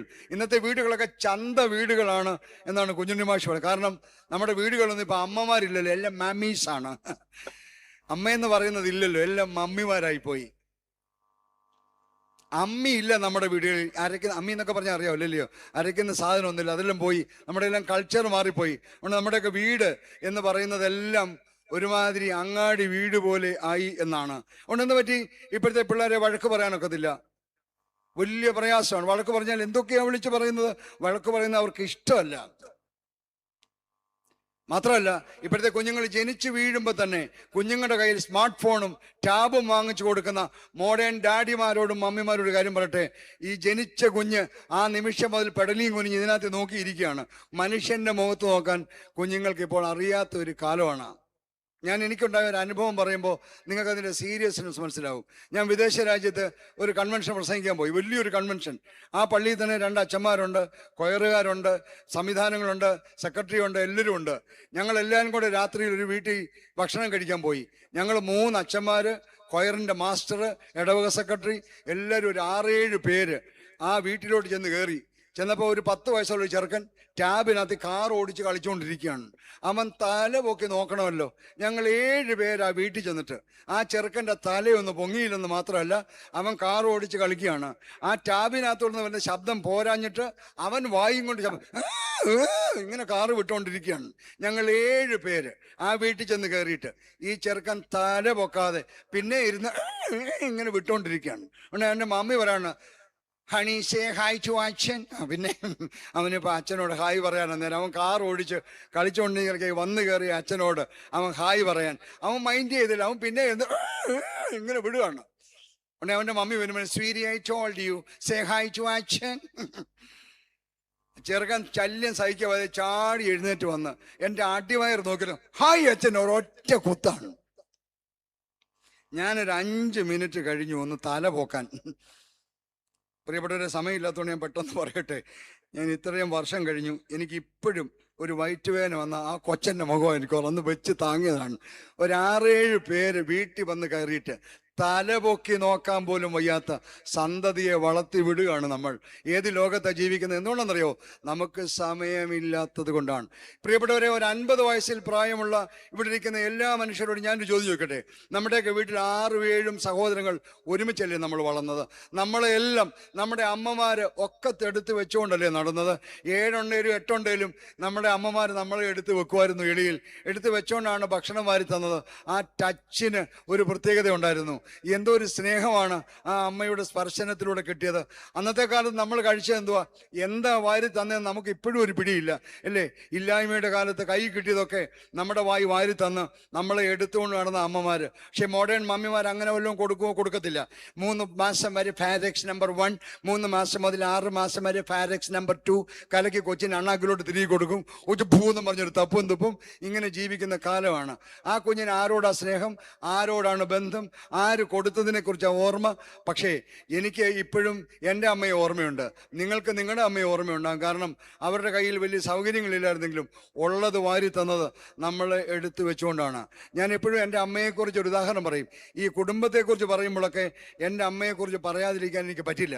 അതുകൊണ്ട് അത് പറഞ്ഞിട്ട് 97 വയസ്സ് വരെ ഈ ഭൂമി ജീവിച്ചിരുന്ന ഒരാളാണ് എൻ്റെ അമ്മ. എൻ്റെ അമ്മ ഒരു ഓർത്തഡോക്സ് കുടുംബത്തിൽപ്പെട്ട ആളാണ്. ഓർത്തഡോക്സ് കുടുംബത്തിൽ നിന്ന് കല്യാണം കഴിച്ചോളൂ. പണ്ടത്തെ കല്യാണങ്ങൾ അറിയാമല്ലോ, ഇന്നത്തെ പോലെയല്ല. കുറച്ച് പേരെ കല്യാണത്തിന് പോവുള്ളൂ, കല്യാണം ഉറപ്പിന് കുറച്ച് പേരെ പോവുള്ളൂ. ഒരു അംബാസഡർ, അന്ന് നമ്മുടെ നാട്ടിൽ അംബാസഡർ കാറേ ഉള്ളല്ലോ. ഒരു അംബാസഡർ കാറ് വിളിച്ചാൽ അതിനകത്ത് കയറ്റാമത്ര ആളുകളെ ഇടിച്ച് കയറ്റിയേ നമ്മൾ പോവുകയുള്ളൂ. 30 പേര് പോകണമെങ്കിൽ 3 കാറേ വിളിക്കുകയുള്ളൂ. 10 പേരെ ഇതിനകത്ത് ഇടിച്ച് കയറ്റിയാണ് കൊണ്ടുപോകുന്നത്. പക്ഷെ അന്ന് വേറൊരു കാര്യമുണ്ട്, കല്യാണത്തിന് പോകുന്ന ആളുകൾ കുറച്ച് പേരേ ഉള്ളൂ, എല്ലാവരെയും കൊണ്ടുപോകത്തില്ല. സെലക്റ്റഡ് ആളുകളെ മാത്രമേ കൊണ്ടുപോകുള്ളൂ. അതുകൊണ്ട് ഞാൻ ഞങ്ങളുടെ വീട്ടിലെ ഇളയ മോനാണ്. അതുകൊണ്ട് എവിടെ കല്യാണത്തിന് പോകണേലും അമ്മയാണ് കല്യാണത്തിന് പോകുന്നത്. അന്ന് ഞങ്ങളുടെ നാട്ടിലെ കല്യാണത്തിനൊക്കെ പ്രത്യേകം, ഇവിടെ അങ്ങനെ ആയിരിക്കും എൻ്റെ വിചാരം. അന്നൊക്കെ കല്യാണത്തിന് വരുന്നവർക്ക് സ്പെഷ്യൽ ഫുഡാണ്, ഇവിടെ നിൽക്കുന്നവർക്ക് അത്രയും ഫുഡില്ല, അറിയാവില്ലല്ലോ. ആദ്യം വരുന്നവർക്കൊക്കെ ബ്രെഡ്, ചിക്കൻ കറി, അതിൻ്റെ കൂടെ കട്ട്ലറ്റ്, അതിൻ്റെ കൂടെ അലുവ, ഇതെല്ലാം കൂടെ വെച്ച് കൊടുക്കും. നമ്മൾ ഈ കർട്ടൻ്റെ മുൻപോട്ട് എത്തി നോക്കി നിൽക്കുന്നവനൊന്നും ഇത് കിട്ടുകയല്ല. അതുകൊണ്ട് നമ്മളിതൊക്കെ നോക്കി ഇങ്ങനെ വെള്ളമൊക്കെ വിഴുങ്ങി അവിടെ നിന്ന കാലമേ ഉള്ളൂ. കാരണം ആ കല്യാണത്തിന് നമ്മളെ കൊണ്ടുപോകില്ലല്ലോ. നമുക്ക് വിശേഷ അവസരങ്ങൾ, ഈ വിശിഷ്ട വിഭവങ്ങളൊന്നും കിട്ടാറില്ല. അതുകൊണ്ട് എവിടെ കല്യാണത്തിന് പോലും അമ്മയാണ് കൊണ്ടുപോകുന്നത്. വീട്ടിലെ ഇളയ പുള്ളിയാണ്ട് എന്നെ കൊണ്ടുപോകത്തില്ല. എൻ്റെ വീട്ടിൽ കട്ട്ലറ്റ് ഉണ്ടാക്കാനുള്ള മാർഗ്ഗമൊന്നുമില്ലായിരുന്നു. അതുകൊണ്ട് ഞാൻ ഈ കട്ട്ലറ്റ് ഇങ്ങനെ കല്യാണത്തിന് കണ്ടിട്ടുള്ളതല്ലാതെ ഞാൻ തിന്നിട്ടില്ല. അതുകൊണ്ട് എനിക്ക് ഒരുവിധം ഒരു പ്രായമായപ്പോൾ എൻ്റെ അമ്മ ഒരു കല്യാണത്തിന് പോയി. ഞാൻ പറഞ്ഞു, അമ്മ കല്യാണത്തിന് പോകാൻ നോക്കൊള്ളാം, എനിക്കൊരു കട്ട്ലറ്റ് കൊണ്ട് തരണമെന്ന് പറഞ്ഞു. ഒരു കട്ട്ലറ്റ് കൊണ്ട് തരാതെ കല്യാണത്തിന് പോയിച്ച് വന്നാൽ ഞാൻ ഇല്ലാത്ത പുകിലുണ്ടാക്കുമെന്ന് പറഞ്ഞു. അമ്മ പറഞ്ഞു, മോനെ കൊണ്ട് തരാമെന്ന് പറഞ്ഞു. അമ്മ ഒരു കല്യാണത്തിന് പോയി. അമ്മ കല്യാണത്തിന് പോയപ്പോൾ ഞാൻ മുറ്റത്തിറങ്ങി നിന്നതാണ്, കട്ട്ലറ്റ് നോക്കി. അമ്മ കല്യാണം കഴിഞ്ഞ് വന്നത് 4 മണിക്കാണ്. ഞാൻ രാവിലെ മുതൽ മുറ്റത്ത് കട്ട്ലറ്റ് തപ്പി നടക്കുകയാണ്. അവസാനം അമ്മ 4 മണിയായപ്പോൾ വന്ന് കയറി. ഞാൻ ചോദിച്ചു, അമ്മയെ കട്ട്ലറ്റ് കൊണ്ടുവന്നിട്ടുണ്ട് മോനെ എന്ന് പറഞ്ഞു. കൈ നോർത്തപ്പോൾ ഒരു തൂവാലയുണ്ട്, ആ തൂവാലയ്ക്കകത്ത് ഒരു സാധനം ഇരിക്കുന്നു. ഞാൻ ഒന്നേ നോക്കിയുള്ളൂ, എനിക്ക് തല ഇറങ്ങിപ്പോയി. കാരണം സ്റ്റാർ ഫിഷ് പോലൊരു സാധനം, 5 കൊമ്പുള്ള ഒരു സാധനം. ഞാൻ ഇതുവരെ കണ്ടിട്ടുള്ള കട്ട്ലറ്റൊക്കെ വട്ടത്തിലിരിക്കുന്നതാണ്. ഞാൻ അമ്മയോട് ചോദിച്ചു, ഇതെന്തോ അമ്മേ? അമ്മ പറഞ്ഞു, കട്ട്ലറ്റാ മോനെ. ഞാൻ പറഞ്ഞു, കട്ട്ലറ്റ് ഇങ്ങനെയാണെന്ന് ഇരിക്കുന്ന, വട്ടത്തിലിരുന്നേ. അപ്പോൾ എൻ്റെ അമ്മ എന്നോട് പറയാണ്, മോനെ കടമ്പനാട്ട് ഒന്ന് കാറേ കയറിയപ്പോൾ വട്ടത്തിലിരുന്നതായി കട്ട്ലറ്റ്. പക്ഷേ ഈ കൈക്കകത്തിരുന്ന് എൻ്റെ വണ്ടിക്കകത്ത് 10 പേരുണ്ടായിരുന്നു. ഈ വണ്ടി ഓരോ വളവ് തിരിഞ്ഞപ്പോൾ എൻ്റെ കുഞ്ഞിൻ്റെ കട്ട്ലറ്റ് പോകാതിരിക്കാൻ മുറുകെ പിടിച്ച് ഇത് വിരലിനടക്കോട്ട് ഇറങ്ങി അങ്ങ് സ്റ്റാർ ഫിഷായി പോയതാണ്. ഞാൻ ആ കട്ട്ലറ്റ് ആർത്തിയോടെ വാങ്ങിച്ച് കഴിച്ചു. പ്രിയപ്പെട്ടവരെ, ആ മുറ്റത്ത് നിന്ന് ഞാൻ ആ കട്ട്ലറ്റ് കഴിച്ചു തീർത്തു. ഞാൻ നിങ്ങളോടൊരു കാര്യം പറയട്ടെ എൻ്റെ പ്രിയപ്പെട്ട സഹോദരങ്ങളെ, എൻ്റെ അമ്മ അന്ന് കൊണ്ടുവന്ന കട്ട്ലറ്റിൻ്റെ ഷേപ്പ് മാറിപ്പോയെങ്കിലും ആ കട്ട്ലറ്റ് മുഴുവൻ എൻ്റെ അമ്മയുടെ സ്നേഹമായിരുന്നു. ഞാൻ ഈ ലോകത്തിൽ എവിടെല്ലാം പോയിട്ടുണ്ട്, ഏതെല്ലാം വിദേശ രാജ്യങ്ങളിൽ പോയിട്ടുണ്ട്, ഞാൻ കഴിക്കാത്ത ഭക്ഷണങ്ങളൊന്നുമില്ല. എല്ലാ സ്ഥലത്തെയും ഭക്ഷണം കഴിച്ചിട്ടുണ്ട്. ഞാൻ ഈ രാത്രി നിങ്ങളോടൊരു കാര്യം പറയുകയാണ്, എൻ്റെ അമ്മ അന്ന് കൊണ്ടുതന്ന കട്ട്ലറ്റിൻ്റെ ടേസ്റ്റ് ഇപ്പോഴും എൻ്റെ നാവിന്മേലുണ്ട്. കാരണം ആ കട്ട്ലറ്റ് മുഴുവൻ എൻ്റെ അമ്മയുടെ സ്നേഹമായിരുന്നു. നീ കുഞ്ഞുങ്ങളെ വളർത്തുന്നത് ശാസ്ത്രീയമായ ഇക്വേഷൻ വെച്ചല്ല മക്കളെ വളർത്തേണ്ടത്. ചോറല്ല വയറ് നിറയ്ക്കുന്നത്, പിന്നെയോ സ്നേഹമാണ്. ഇതാ ഹന്ന എന്ന് പറഞ്ഞ സ്ത്രീ പറയാണ്, ഞാൻ എൻ്റെ കുഞ്ഞിന് വേണ്ടി സമയം ചെലവഴിച്ചില്ലെങ്കിൽ ഞാൻ പിന്നെ എന്തിന് റിലീജിയസ് ടൂറിന് പോകാനാണ്, ഞാൻ എന്തിന് പിക്നിക്കിന് പോകാനാണ്? എൻ്റെ കുഞ്ഞിന് വേണ്ടി സമയം ചെലവഴിക്കാൻ തയ്യാറാകുന്ന, ത്യാഗം സഹിക്കാൻ തയ്യാറാകുന്ന അമ്മമാരുടെ മക്കൾ അമ്മമാർക്ക് വേണ്ടിയും ത്യാഗം സഹിക്കുമെന്ന് ഈ രാത്രി ഞാൻ ഓർമ്മിപ്പിക്കട്ടെ. ഞാൻ ഒന്നാമത്തെ പോയിന്റ് അവസാനം ഇതാണ് വിശദമായിട്ട് പറയുന്നത്. മറ്റു 2 കാര്യങ്ങൾ പെട്ടെന്ന് പറഞ്ഞ് ഞാൻ അവസാനിപ്പിക്കാം. ഒന്നാമത് ഞാൻ പറഞ്ഞ വാചകം, family is A workshop of relationship. 3 തരം ബന്ധങ്ങൾ ഞാൻ പറഞ്ഞു. ഇൻലോസ് തമ്മിലുള്ള ബന്ധത്തെക്കുറിച്ച് പറഞ്ഞു, ഭാര്യാഭർത്തൃ ബന്ധത്തെക്കുറിച്ച് പറഞ്ഞു, മാതാപിതാക്കളും മക്കളും തമ്മിലുള്ള ബന്ധത്തെക്കുറിച്ച് പറഞ്ഞു. പ്രിയപ്പെട്ടവരെ, ഈ പറഞ്ഞ ബന്ധങ്ങളിൽ ഇന്ന് ഇവിടെ ഇരിക്കുന്നവരോ എൻ്റെ ശബ്ദം കേൾക്കുന്നവരുമായ ഏതെങ്കിലും ഒരു മനുഷ്യൻ, നിങ്ങളുടെ കുടുംബത്തിൽ എന്തെങ്കിലും പ്രതിസന്ധി ഉണ്ടെങ്കിൽ, നിങ്ങളുടെ കുടുംബം ബന്ധങ്ങളുടെ പണിശാലയാണെന്ന് മനസ്സിലാക്കി എത്രയും വേഗം അത് റിപ്പയർ ചെയ്യണം.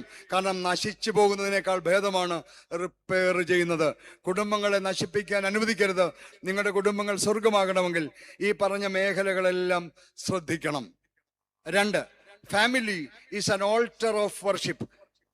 കുടുംബം ആരാധനയുടെ അൾത്താരയാണ്.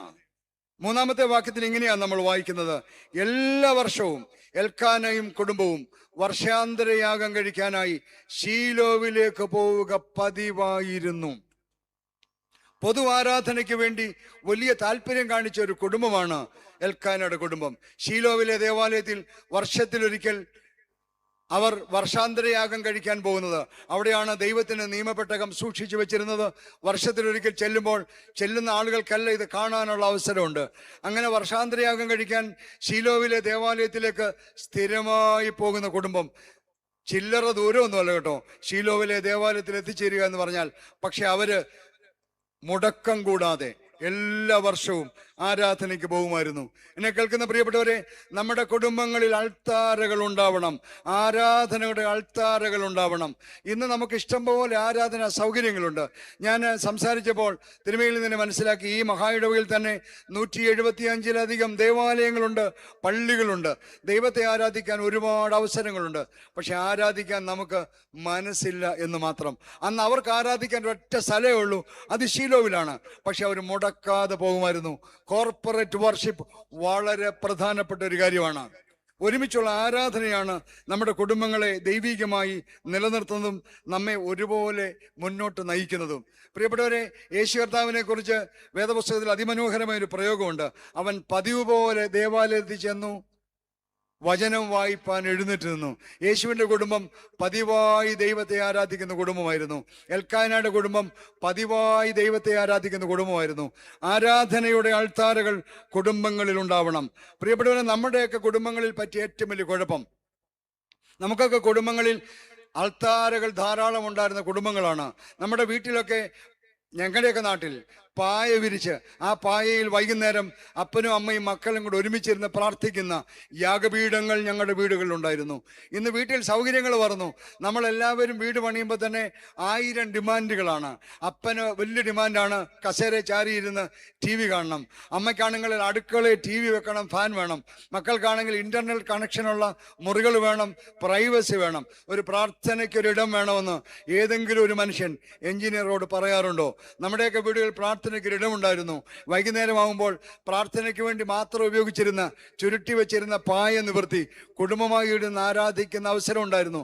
ഇന്ന് ഇഷ്ടംപോലെ സൗകര്യമുള്ളപ്പോൾ ആരാധനയ്ക്ക് താല്പര്യമില്ലാത്ത ഒരു സമൂഹമായി നമ്മൾ മാറിപ്പോയി. പ്രിയപ്പെട്ടവരെ, പതിവായി ദൈവത്തെ ആരാധിച്ച് വിശുദ്ധ സംസർഗത്തിൽ പങ്കെടുക്കുന്ന കുടുംബങ്ങളാണ് ഭൂമിയിലെ സ്വർഗങ്ങളായി മാറുന്നത്. ദേവാലയത്തിലെ ആരാധന വളരെ പ്രധാനപ്പെട്ട ഒരു കാര്യമാണ്. അതുകൊണ്ട് വീട് ഒരു അൾത്താരയാകണം. 12-ാമത്തെ വയസ്സിൽ യേശു കർത്താവ് തോറ വായിക്കാൻ എഴുന്നേറ്റ് നിൽക്കുന്നത് നമ്മൾ കണ്ടു. 12-ാമത്തെ വയസ്സിൽ, ഈ 12 വയസ്സ് വരെ യഹൂദന്മാരുടെ കുടുംബത്തിന് പ്രത്യേകതയുണ്ട്. ആ കുഞ്ഞുങ്ങളെ 12 വയസ്സിന് മുമ്പ് തോറ മുഴുവൻ, തോറ എന്ന് പറഞ്ഞാൽ വേദപുസ്തകത്തിലെ ആദ്യത്തെ 5 പുസ്തകമാണ്. ഉൽപ്പത്തി, പുറപ്പാട്, ലേവ്യ, സംഖ്യ, ആവർത്തനം. ഈ 5 പുസ്തകങ്ങൾ 12 വയസ്സിന് മുമ്പ് അവരുടെ ലോക്കൽ സിനഗോഗിൽ പഠിപ്പിക്കണം, വീട്ടിൽ പഠിപ്പിക്കണം. എന്നിട്ട് ഈ 12-ാമത്തെ വയസ്സാകുമ്പോൾ അവർക്കൊരു ഗ്രാജുവേഷൻ സെറമണി ഉണ്ട്. ഈ കുഞ്ഞുങ്ങളെ മുഴുവൻ യെരുശലേം ദേവാലയത്തിൽ കൊണ്ടുപോകണം. പ്രധാന പുരോഹിതന് മുമ്പിൽ ആര് ഈ തോറ മുഴുവൻ കാണാതെ പറയുമോ അവർക്കാണ് പള്ളിയിൽ പാഠം വായിക്കാനുള്ള അവസരമുള്ളത്. പ്രിയപ്പെട്ടവരെ, ഞാൻ നിങ്ങളോട് പറഞ്ഞല്ലോ, ഒരു 4-5 പ്രാവശ്യം ഇസ്രായേലിൽ സന്ദർശിക്കാനുള്ള ഭാഗ്യം കിട്ടിയ ആളാണ്. ഒരു പ്രാവശ്യം ഞാൻ ഇന്ന് ഇസ്രായേലിൽ ചെല്ലുമ്പോൾ അവിടെ കണ്ട ഏറ്റവും പ്രധാനപ്പെട്ട, എനിക്ക് ഏറ്റവും സന്തോഷം തന്ന കാര്യം, അന്ന് ഇവരുടെ ഗ്രാജുവേഷൻ സെറമണി നടക്കുന്ന ദിവസമായിരുന്നു. പ്രാദേശിക ഇടങ്ങളിൽ നിന്നെല്ലാം 12 വയസ്സായ കുഞ്ഞുങ്ങളെ, ഈ തോറ പഠിപ്പിച്ചവരെ മുഴുവൻ അവിടുത്തെ പുരോഹിതന്മാർ കൊണ്ടുവന്ന് മഹാപുരോഹിതന് മുമ്പിൽ നിർത്തി തോറ ചൊല്ലിക്കുന്ന ആ അതിമനോഹരമായ ചടങ്ങ് കാണാൻ എനിക്ക് ഭാഗ്യം കിട്ടി. അത് ചൊല്ലിക്കഴിഞ്ഞാൽ അവർക്കൊരു സർട്ടിഫിക്കറ്റ് കൊടുത്തു. ആ സർട്ടിഫിക്കറ്റ് കൊടുക്കുന്നവർക്കാണ് ദേവാലയത്തിൽ വേദം വായിക്കാൻ എഴുന്നേറ്റുള്ള അവസരമുള്ളത്. ഈ കുഞ്ഞിനെ ആ വീട്ടിലെ അമ്മ എന്തുമാത്രം കാര്യമായി പഠിപ്പിച്ചു എന്നതിൻ്റെ ഏറ്റവും വലിയ ഉദാഹരണമാണ് 12-ാമത്തെ വയസ്സിൽ ദേവാലയത്തിൽ എത്തുന്ന യേശു കുഞ്ഞിനെ നമ്മൾ കാണുന്നത്. പ്രിയപ്പെട്ടവരെ, അവിടെ അവർ എഴുതിയിരിക്കുന്നതാണ്, ഹന്നായും കുടുംബവും ദേവാലയത്തിൽ ചെന്ന് പ്രാർത്ഥിക്കുന്നതിനെ കുറിച്ച് പറയുമ്പോൾ അവിടെ ഒരു വാചകം എഴുതിയിട്ടുണ്ട്. 9-ാമത്തെ വാക്യം, അവർ അവിടെ വെച്ച് തിന്നുകയും കുടിക്കുകയും ചെയ്തു. ദേവാലയത്തിൽ ഒരുമിച്ച് പോയി ആരാധിക്കുക മാത്രമല്ല, അവർ ഒരുമിച്ച് ഭക്ഷിക്കുകയും സന്തോഷിക്കുകയും ചെയ്തു. ആരാധനയുടെ ഭാഗമാണ് ഭക്ഷണം. യഹൂദന്മാരുടെ എല്ലാ ആരാധനകൾക്കും എല്ലാ പെരുന്നാളുകൾക്കും ഭക്ഷണം പ്രധാനപ്പെട്ടതാണ്. എല്ലാ പെരുന്നാളുകളും അവസാനിക്കുന്നത് ഭക്ഷണത്തോടു കൂടെയാണ്. ഭക്ഷണ കൂട്ടായ്മ ഭൂമിയിലെ അനുഗ്രഹിക്കപ്പെട്ട കൂട്ടായ്മയാണ്. എല്ലാ മതവിഭാഗങ്ങളിലും ഉണ്ട്. ദൈവത്തെ ആരാധിക്കാൻ ചെല്ലുന്നവന് പ്രസാദം കിട്ടുന്ന രീതിയുണ്ട്. അമ്പലങ്ങളിലായാലും മോസ്കുകളിലായാലും മറ്റ് ദേവാലയങ്ങളിലായാലും ആരാധന കഴിയുമ്പോൾ ഒരു ദൈവികമായ എന്തോ ഒന്ന് ലഭിക്കുന്നത് പോലെ, അതിന് നമുക്ക് എന്ത് വേണമെങ്കിൽ പറയാം, പ്രസാദമെന്നോ എങ്ങനെ വേണമെങ്കിൽ പറയാം. അത് ലഭിക്കുന്ന ഒരു ചടങ്ങ് ഉണ്ടായിരുന്നു. അന്നത്തെ ആരാധനയിൽ അവരും കുടുംബമായി അങ്ങനെ പോയി പങ്കെടുത്ത ആളാണ്. പ്രിയപ്പെട്ടവരെ, ആദിമസഭയുടെ പ്രത്യേകത എങ്ങനെയല്ലായിരുന്നോ? അപ്പോസ്തല പ്രവൃത്തികൾ 2-ാം അധ്യായത്തിൽ വിശദമായിട്ട് പറയുന്നുണ്ട്. അവരെല്ലാവരും ഒരുമിച്ച് കൂടി അപ്പം നുറുക്കുകയും പ്രാർത്ഥന കഴിക്കുകയും ചെയ്തു. അവർ ഭക്ഷണം കഴിച്ച് ദൈവത്തെ മഹത്വപ്പെടുത്തിയെന്ന് വേദപുസ്തകത്തിൽ എഴുതിയിട്ടുണ്ട്. ആരാധനയുടെ ഏറ്റവും പ്രധാനപ്പെട്ട ഒരു ഭാഗമാണ് ഒരുമിച്ചുള്ള ഭക്ഷണം എന്ന് പറയുന്നത്. മാത്രമല്ല, ആരാധനയിൽ മൂന്നാമതൊരു അൾത്താര കൂടെയുണ്ട്. അതെന്താണെന്നറിയാമോ? ഹന്ന എന്ന് പറയുന്ന സ്ത്രീ റെയിലിങ്സിൻ്റെ അടുത്ത് പോയി മുട്ടുകുത്തി മൗനമായി പ്രാർത്ഥിക്കുന്ന ഒരു രംഗമുണ്ട്. 10-12 വാക്യങ്ങൾ നമുക്ക് കാണാം. വ്യക്തിപരമായ പ്രാർത്ഥനയാണ്. ഹന്ന പോയി ഒരക്ഷരം മിണ്ടാതെ അവളുടെ ഹൃദയം തുറന്ന് ദൈവത്തോട് പ്രാർത്ഥിക്കുകയാണ്. ശബ്ദം കേൾക്കാനില്ലായിരുന്നു. ഏലി പുരോഹിതൻ ഇറങ്ങി വരുന്നു. അവളെ ഇരിപ്പ് കണ്ടപ്പോൾ പുരോഹിതന് പോലും സംശയം തോന്നി. പുരോഹിതൻ അവളോട് ചോദിക്കുന്നുണ്ട്, എന്താണ് രാവിലെ വന്നിരുന്ന് ഇങ്ങനെ, നമ്മുടെ ഭാഷയെ പറഞ്ഞാൽ ചെറുപറ പറയുന്നത്? അപ്പോൾ ഹന്ന പറയുന്നൊരു വാചകമുണ്ട്, യജമാനെ, നീ എന്നെ ഒരു നീച സ്ത്രീയായി വിചാരിക്കരുത്. ഞാൻ എൻ്റെ ഹൃദയം ദൈവസന്നിധിയിൽ പകരുകയായിരുന്നു. പ്രിയപ്പെട്ടവരെ, കോർപ്പറേറ്റ് വർഷിപ്പ് പോലെ പ്രധാനപ്പെട്ട കാര്യമാണ് പേഴ്സണൽ പ്രെയർ എന്ന് പറയുന്നത്, വ്യക്തിപരമായ പ്രാർത്ഥന എന്ന് പറയുന്നത്. നമുക്കിന്ന് ആരാധനയ്ക്ക് വന്നേച്ച് നിൽക്കാൻ നേരമുണ്ടോ? ഓട്ടമാണ്. ഒന്ന് ഇരുന്ന് പ്രാർത്ഥിക്കാൻ, പുരോഹിതനെ കണ്ട് ഒരു ഹലോ പറയാൻ, പുരോഹിതനോട് ഒരു പ്രാർത്ഥനയെക്കുറിച്ച് ഒന്ന് അപേക്ഷിക്കാൻ നമുക്ക് നേരമുണ്ടോ? ആ കുടുംബത്തെ നോക്കൂ, എന്ത് ഭയങ്കരമാണ് നോക്കൂ. നമ്മളിന്ന് പ്രാർത്ഥന അട്ടഹാസമാണെന്ന് ധരിച്ചു വയ്ക്കുന്നൊരു കാലമാണ്. ഇവിടെ ഹന്ന ദൈവത്തെ ഓർക്കുകയാണ്. പുരോഹിതനോട് പറയുന്നു, ഞാൻ ദൈവത്തോട് എൻ്റെ ഹൃദയം പകരുകയാണ് ചെയ്തത്, എൻ്റെ സങ്കടങ്ങൾ അറിയിക്കുകയാണ് ചെയ്തത്. പ്രിയപ്പെട്ടവരെ, നിങ്ങളുടെ കുടുംബങ്ങളിൽ ഉണ്ടാവേണ്ട അൾത്താരകളെ കുറിച്ചാണ് ഇപ്പോൾ ഞാൻ നിങ്ങളെ ഓർമ്മിപ്പിച്ചത്. ഒരുമിച്ചുള്ള ആരാധന, വിശുദ്ധ സംസർഗത്തിന് പങ്കെടുക്കണം. കമ്മ്യൂണിയന് പങ്കെടുക്കുന്ന കുടുംബങ്ങൾ, ഒരുമിച്ച് വന്ന് കമ്മ്യൂണിയനിൽ പങ്കെടുക്കുന്ന കുടുംബങ്ങൾ ഭൂമിയിലെ സ്വർഗങ്ങളായി മാറും, സംശയമില്ല. ഒരുമിച്ച് ദേവാലയത്തിൽ പോകുമ്പോൾ സന്തോഷത്തോടെ കൂട്ടായ്മ അനുഭവിച്ച് മടങ്ങി വരണം. അത് മാത്രം പോരാ, വ്യക്തിപരമായ പ്രാർത്ഥന അത്യന്താപേക്ഷിതമാണ്. ഇന്ന് നമുക്ക് പ്രാർത്ഥനയ്ക്കാണല്ലോ നേരെയില്ലാത്ത, അല്ലേ? നമുക്കൊക്കെ പണം ഉണ്ടായി തുടങ്ങിയ കാലത്ത് നമുക്ക് സംഭവിച്ച ഏറ്റവും വലിയ കുഴപ്പമുണ്ട്. നമ്മുടെ ടെലിവിഷൻ എന്ന് പറഞ്ഞ സംവിധാനത്തിന് മാറ്റം ഉണ്ടായി. ഒരു 30 വർഷം മുമ്പ് നമ്മുടെയൊക്കെ വീട്ടിൽ ടെലിവിഷൻ ഉണ്ടെങ്കിൽ ഡൽഹിയിൽ നിന്ന് വരുന്ന എന്തെങ്കിലും മാത്രമേ നമുക്ക് കേൾക്കാനുണ്ടായിരുന്നുള്ളൂ. മാസത്തിൽ ഒരിക്കലൊരു മലയാള സിനിമ, അതെന്നും ജമ്മീൻ എന്ന് പറഞ്ഞ സിനിമയാണ്. അത് കണ്ട് നമ്മുടെ ഇടപാട് തീർന്നതാണ്. വല്ലപ്പോഴും ഒരു പാട്ട് കേൾക്കാം. അത് കഴിഞ്ഞപ്പോഴത്തേക്ക് നമ്മുടെ നാട്ടിൽ പുതിയ ടെലിവിഷൻ ഉണ്ടായി. പുതിയ ടെലിവിഷൻ ഉള്ളപ്പോൾ കേബിൾ വന്നു. കേബിൾ വന്നപ്പോൾ പറ്റിയൊരു കുഴപ്പമുണ്ട്. എന്നാണെന്നറിയോ? 140 ചാനലുകൾ നമ്മുടെ വീട്ടിലേക്ക് കയറി വന്നു. അപ്പം നമ്മുടെ വീടുകളുണ്ടായ ഒരു കുഴപ്പം ഞാൻ നിങ്ങളോട് പറയാം. 140-ലധികം ആഹ്ലാദത്തിന്റെ ചാനലുകൾ നമ്മുടെ വീട്ടിലേക്ക് വന്നു കയറിയപ്പോൾ അനുഗ്രഹത്തിന്റെ ചാനൽ നമ്മുടെ വീട്ടിൽ നിന്ന് ഇറങ്ങിപ്പോയി. കുടുംബ പ്രാർത്ഥന നഷ്ടപ്പെട്ടു പോയി, വേദവായന നഷ്ടപ്പെട്ടു പോയി. പകരം ടെലിവിഷനിൽ ഉന്മാദം കണ്ടെത്തുന്ന ഒരു തലമുറയായി നമ്മൾ മാറിപ്പോയി. അന്ന് സംഭവിച്ച ഏറ്റവും വലിയ കുഴപ്പമാണ്, ആഹ്ലാദത്തിന്റെ 100 കണക്കിന് ചാനലുകൾ നമ്മുടെ വീട്ടിലേക്ക് വന്നു കയറിയപ്പോൾ അനുഗ്രഹത്തിന്റെ ചാനലുകൾ പടിയിറങ്ങിപ്പോയി എന്ന് പറയുന്നത്. ഇന്ന് നമ്മുടെ ടെലിവിഷനിൽ കേബിളും ആവശ്യമില്ല, ഒന്നും ആവശ്യമില്ല. നമ്മുടെ കയ്യിലിരിക്കുന്ന സ്മാർട്ട് ഫോണിൽ ഏത് സമയത്തും എന്തും കാണാവുന്ന അവസരമാണ്. പ്രാർത്ഥനയ്ക്ക് പോലും ഇരിക്കാൻ സ്വസ്ഥതയില്ല, കൺവെൻഷന് വന്നിരുന്നാൽ സ്വസ്ഥതയില്ല. ഈ ഫോൺ അടിച്ചുകൊണ്ടേയിരിക്കുകയാണ്, അതെടുത്ത് സംസാരിച്ചുകൊണ്ടേയിരിക്കുകയാണ്. ദൈവവചനം കേട്ടുകൊണ്ടിരിക്കുമ്പോൾ പോലും യാതൊരു ലജ്ജയുമില്ലാതെ ഇരുന്ന് ഫോണിൽ സംസാരിക്കുന്ന ആളുകളെ ഞാൻ കണ്ടിട്ടുണ്ട്. എന്തിന് അൽമായക്കാരെ മാത്രം പറയണം, വൈദികരെ ഞാൻ കണ്ടിട്ടുണ്ട്. പ്രസംഗിച്ചുകൊണ്ട് നിൽക്കുന്നവന്റെ മുമ്പിലിരുന്ന് ഫോൺ ചെയ്യുന്ന വൈദികരെ ഞാൻ കണ്ടിട്ടുണ്ട്. നമുക്ക് പറ്റിയ ഗതികേട് എന്താണെന്ന് ഓർത്തു നോക്കൂ. നമുക്കൊന്ന് സ്വസ്ഥമായി ദൈവസന്നിധിയിരിക്കാൻ നേരമില്ലാത്ത ലോകത്താണ് നമ്മൾ ജീവിക്കുന്നത്. പ്രിയപ്പെട്ടവരെ, നിങ്ങളുടെ അൾത്താരകൾ ഇടിഞ്ഞു പൊളിഞ്ഞു കിടക്കുകയാണോ? ആരാധനയുടെ അൾത്താരകൾ, പ്രാർത്ഥനയുടെ അൾത്താരകൾ കുടുംബങ്ങളിൽ പുനർനിർമ്മിക്കപ്പെടണം. ഈ വർഷത്തെ വാർഷിക കൺവെൻഷൻ കഴിഞ്ഞ് ഇവിടുന്ന് പുറപ്പെട്ടു പോകുന്ന എല്ലാ മനുഷ്യരോടും പറയട്ടെ, നിങ്ങളുടെ വീടുകളിൽ ഞാൻ ഈ പറഞ്ഞതിൽ ഏതെങ്കിലും ഒരു അൾത്താര ഇടിഞ്ഞു പൊളിഞ്ഞു കിടക്കുകയാണെന്ന് എനിക്ക് തോന്നുന്നെങ്കിൽ അത് പുനർനിർമ്മിക്കണം. ഈ കൺവെൻഷന്റെ ആഫ്റ്റർ ഇഫക്റ്റ്, ഇതുകൊണ്ടുണ്ടാവേണ്ട ഏറ്റവും വലിയ ബെനിഫിറ്റ്, നിങ്ങളുടെ കുടുംബങ്ങളിൽ തകർന്നു പോയ അൾത്താരകൾ പുനർനിർമ്മിക്കപ്പെടണം. അതുകൊണ്ട് എന്ത് പറ്റി? മനോഹരമായ ഒരു വാക്യമുണ്ട്, 19-ാമത്തെ വാക്യം. അവിടെ ഇങ്ങനെയാണ് എഴുതിയിരിക്കുന്നത്, യഹോവ അവളെ ഓർത്തു എന്നാണ്. എന്നെ കേൾക്കുന്ന പ്രിയപ്പെട്ടവരെ, ഹന്ന ദേവാലയത്തിൽ പോയപ്പോൾ അവൾ ദൈവത്തെ ഓർത്തത് കൊണ്ട് ദൈവം അവളെ ഓർത്തു. ദൈവത്തെ ഓർക്കുന്നവനെ ഒരിക്കലും മറക്കാത്ത ഒരു ദൈവം ജീവിക്കുന്നുവെന്ന് വിശുദ്ധ വേദപുസ്തകം നമ്മോട് പറയാണ്.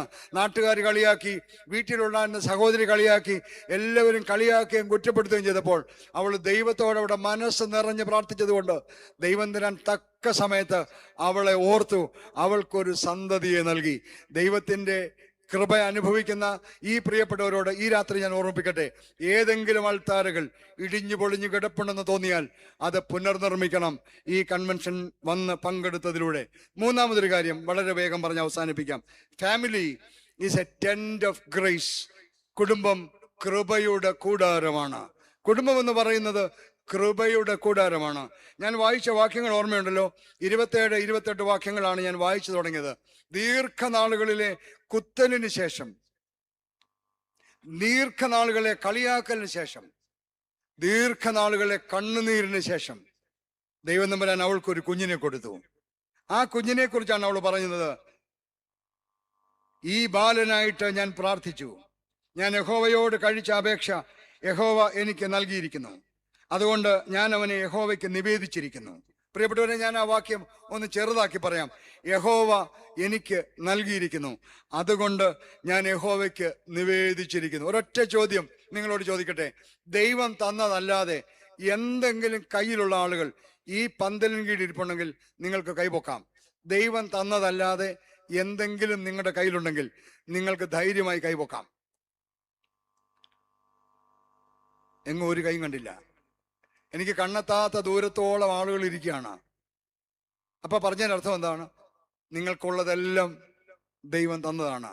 അങ്ങനെ നിങ്ങൾക്കുള്ളതെല്ലാം ദൈവം തന്നതാണെങ്കിൽ ഈ ദൈവത്തിന് വേണ്ടി നിങ്ങൾ എന്ത് കൊടുത്തു?